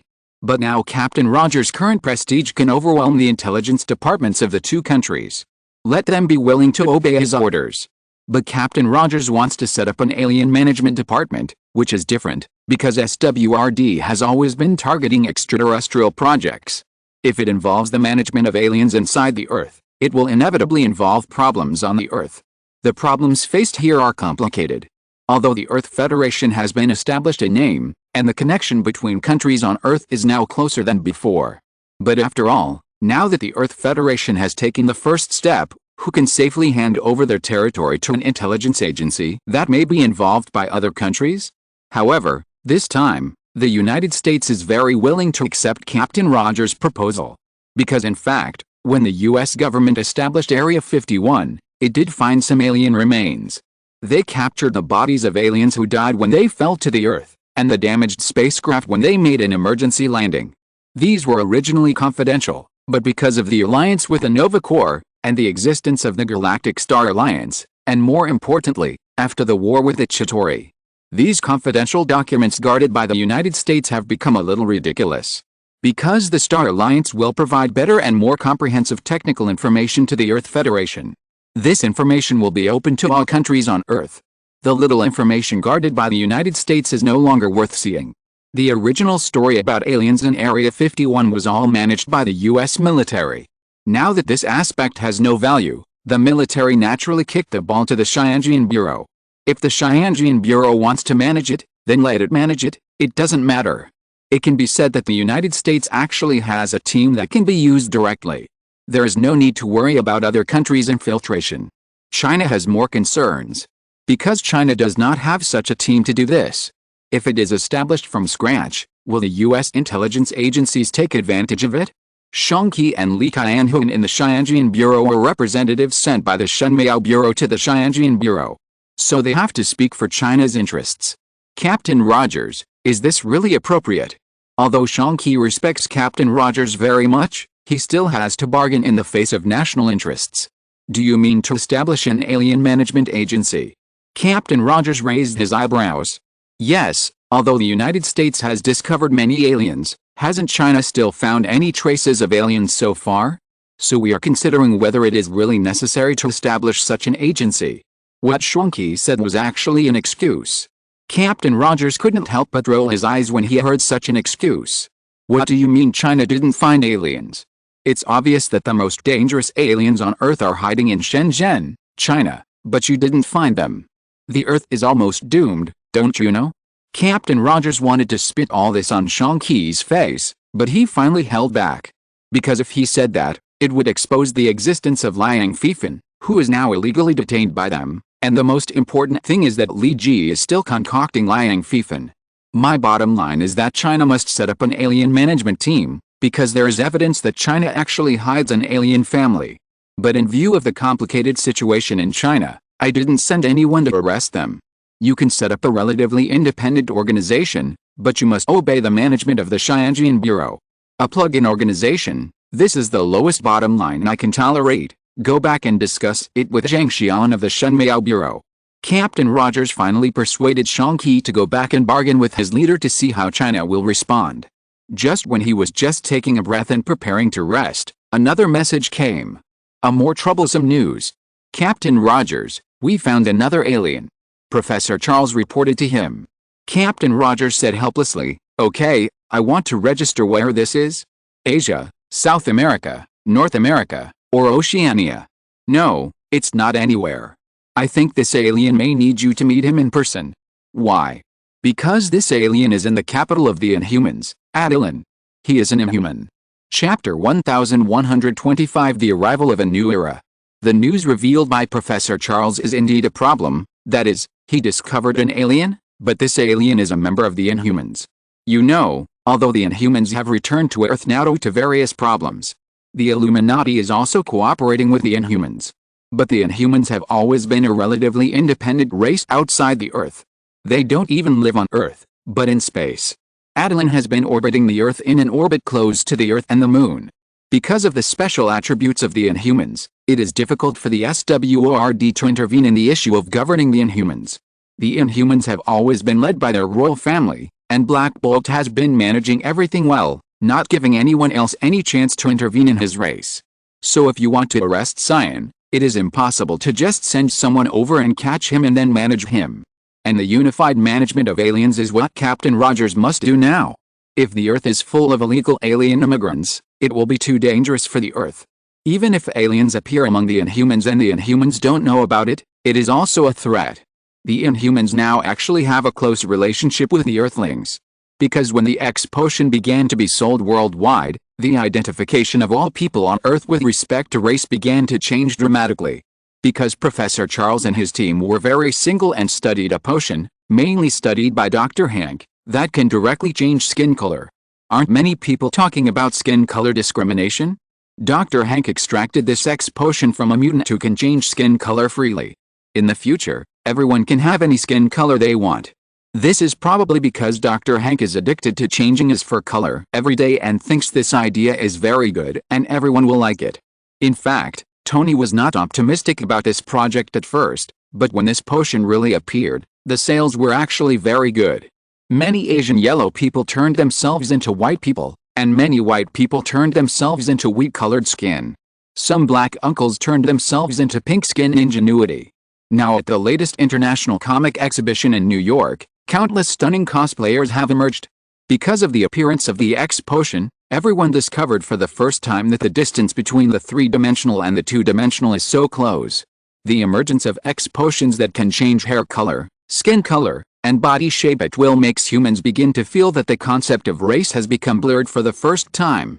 Black people, yellow people, and white people are no longer simply distinguished by skin color. And now many lines of super high-speed rail have been delivered and open to traffic around the world. The super high-speed rail from Shanghai to Paris has begun trial operation. This railway that runs through the Eurasian continent has ushered in a new era for the Earth Federation. In the various mediations of the Illuminati bosses, international laws have been revised and finalized. The tariffs of international trade barriers have been opened one by one, and huge orders have begun to be traded. The world has never reached so many political amendment bills and huge commercial investments so quickly.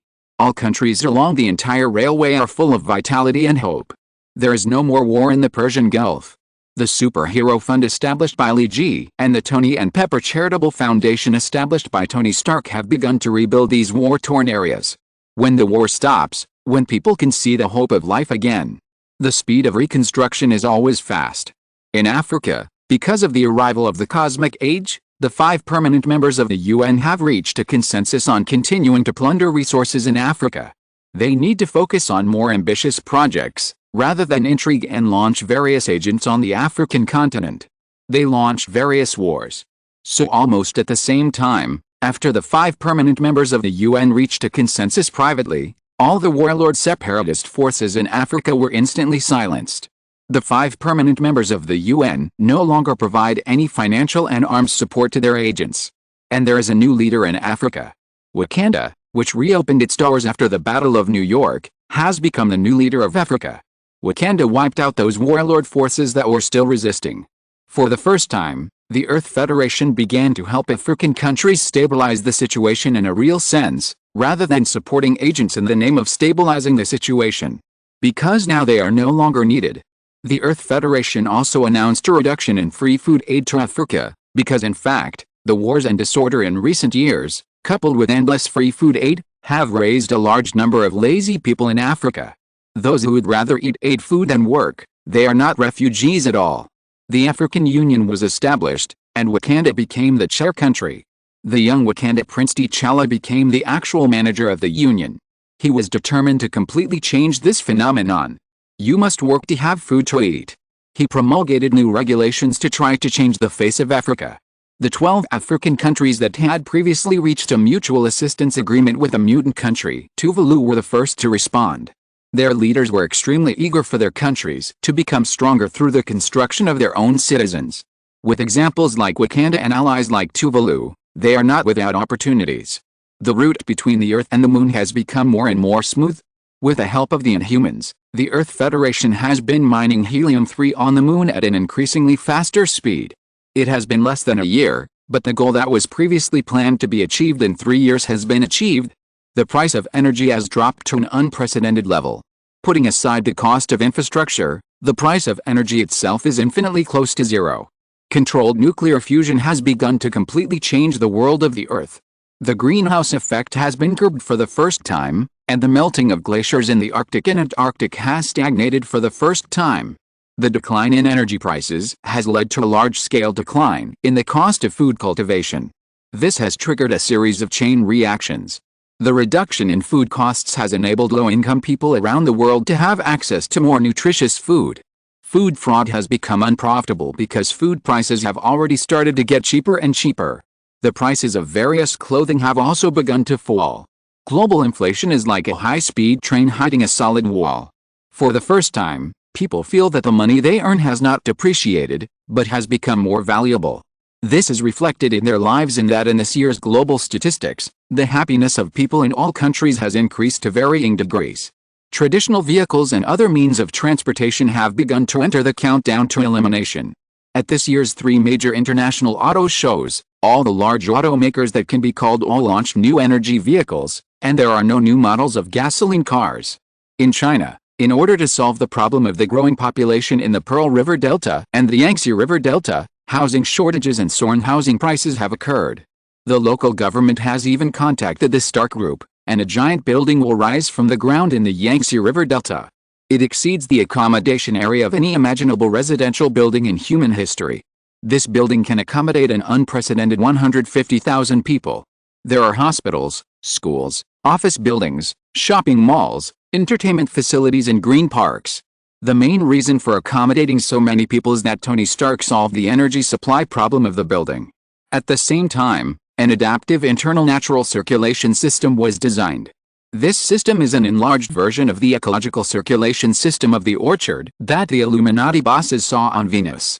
When the Yangtze River Delta region decided to build this building with great courage, New York City Mayor George Stacey, Gwen's father, also persuaded the city council that New York would also build such a super building to change New York's increasingly tight land use situation.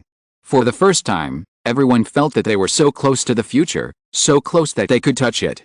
No matter how others evaluate it, Liji, who is the mastermind behind everything, has turned the world upside down and promoted the Earth civilization to leap forward for decades or even 100 years with various small-scale and big-scale efforts, feels that his efforts have not been in vain. Some historians have already suggested that human history may need to enter a new era starting this year, and we should write history in 2 parts. Seize every opportunity to promote the progress of the world. The definition of a superhero is never super strong in fighting. If a superhero can fight but cannot have justice in his heart, and has the heart to help the world, he can only be regarded as a super fighter, or perhaps a human nuclear weapon. The definition of a superhero is to bring a better and happier life to more people. The world line has a huge variable in Liji's hands, so Master Guyu will value Liji very much, because he is the cause of everything and has caused all the results now. The door to the new era of the Earth has been opened, and people can already look at the scenery inside. But when Liji just wanted to sit in his backyard to enjoy the sunset, he was summoned by Captain Rogers. "Jason, there is some trouble with the Inhumans, you'd better come." "Really? Can't I just watch the sunset quietly?" Exclamation mark. End of this chapter. Thank you very much for reaching the end. Don't forget to like. Looking for more exclusive content and immediate access? Subscribe to our Patreon. Remember, every like, subscription, or donation encourages us to continue. Thanks to everyone. See you in the next video.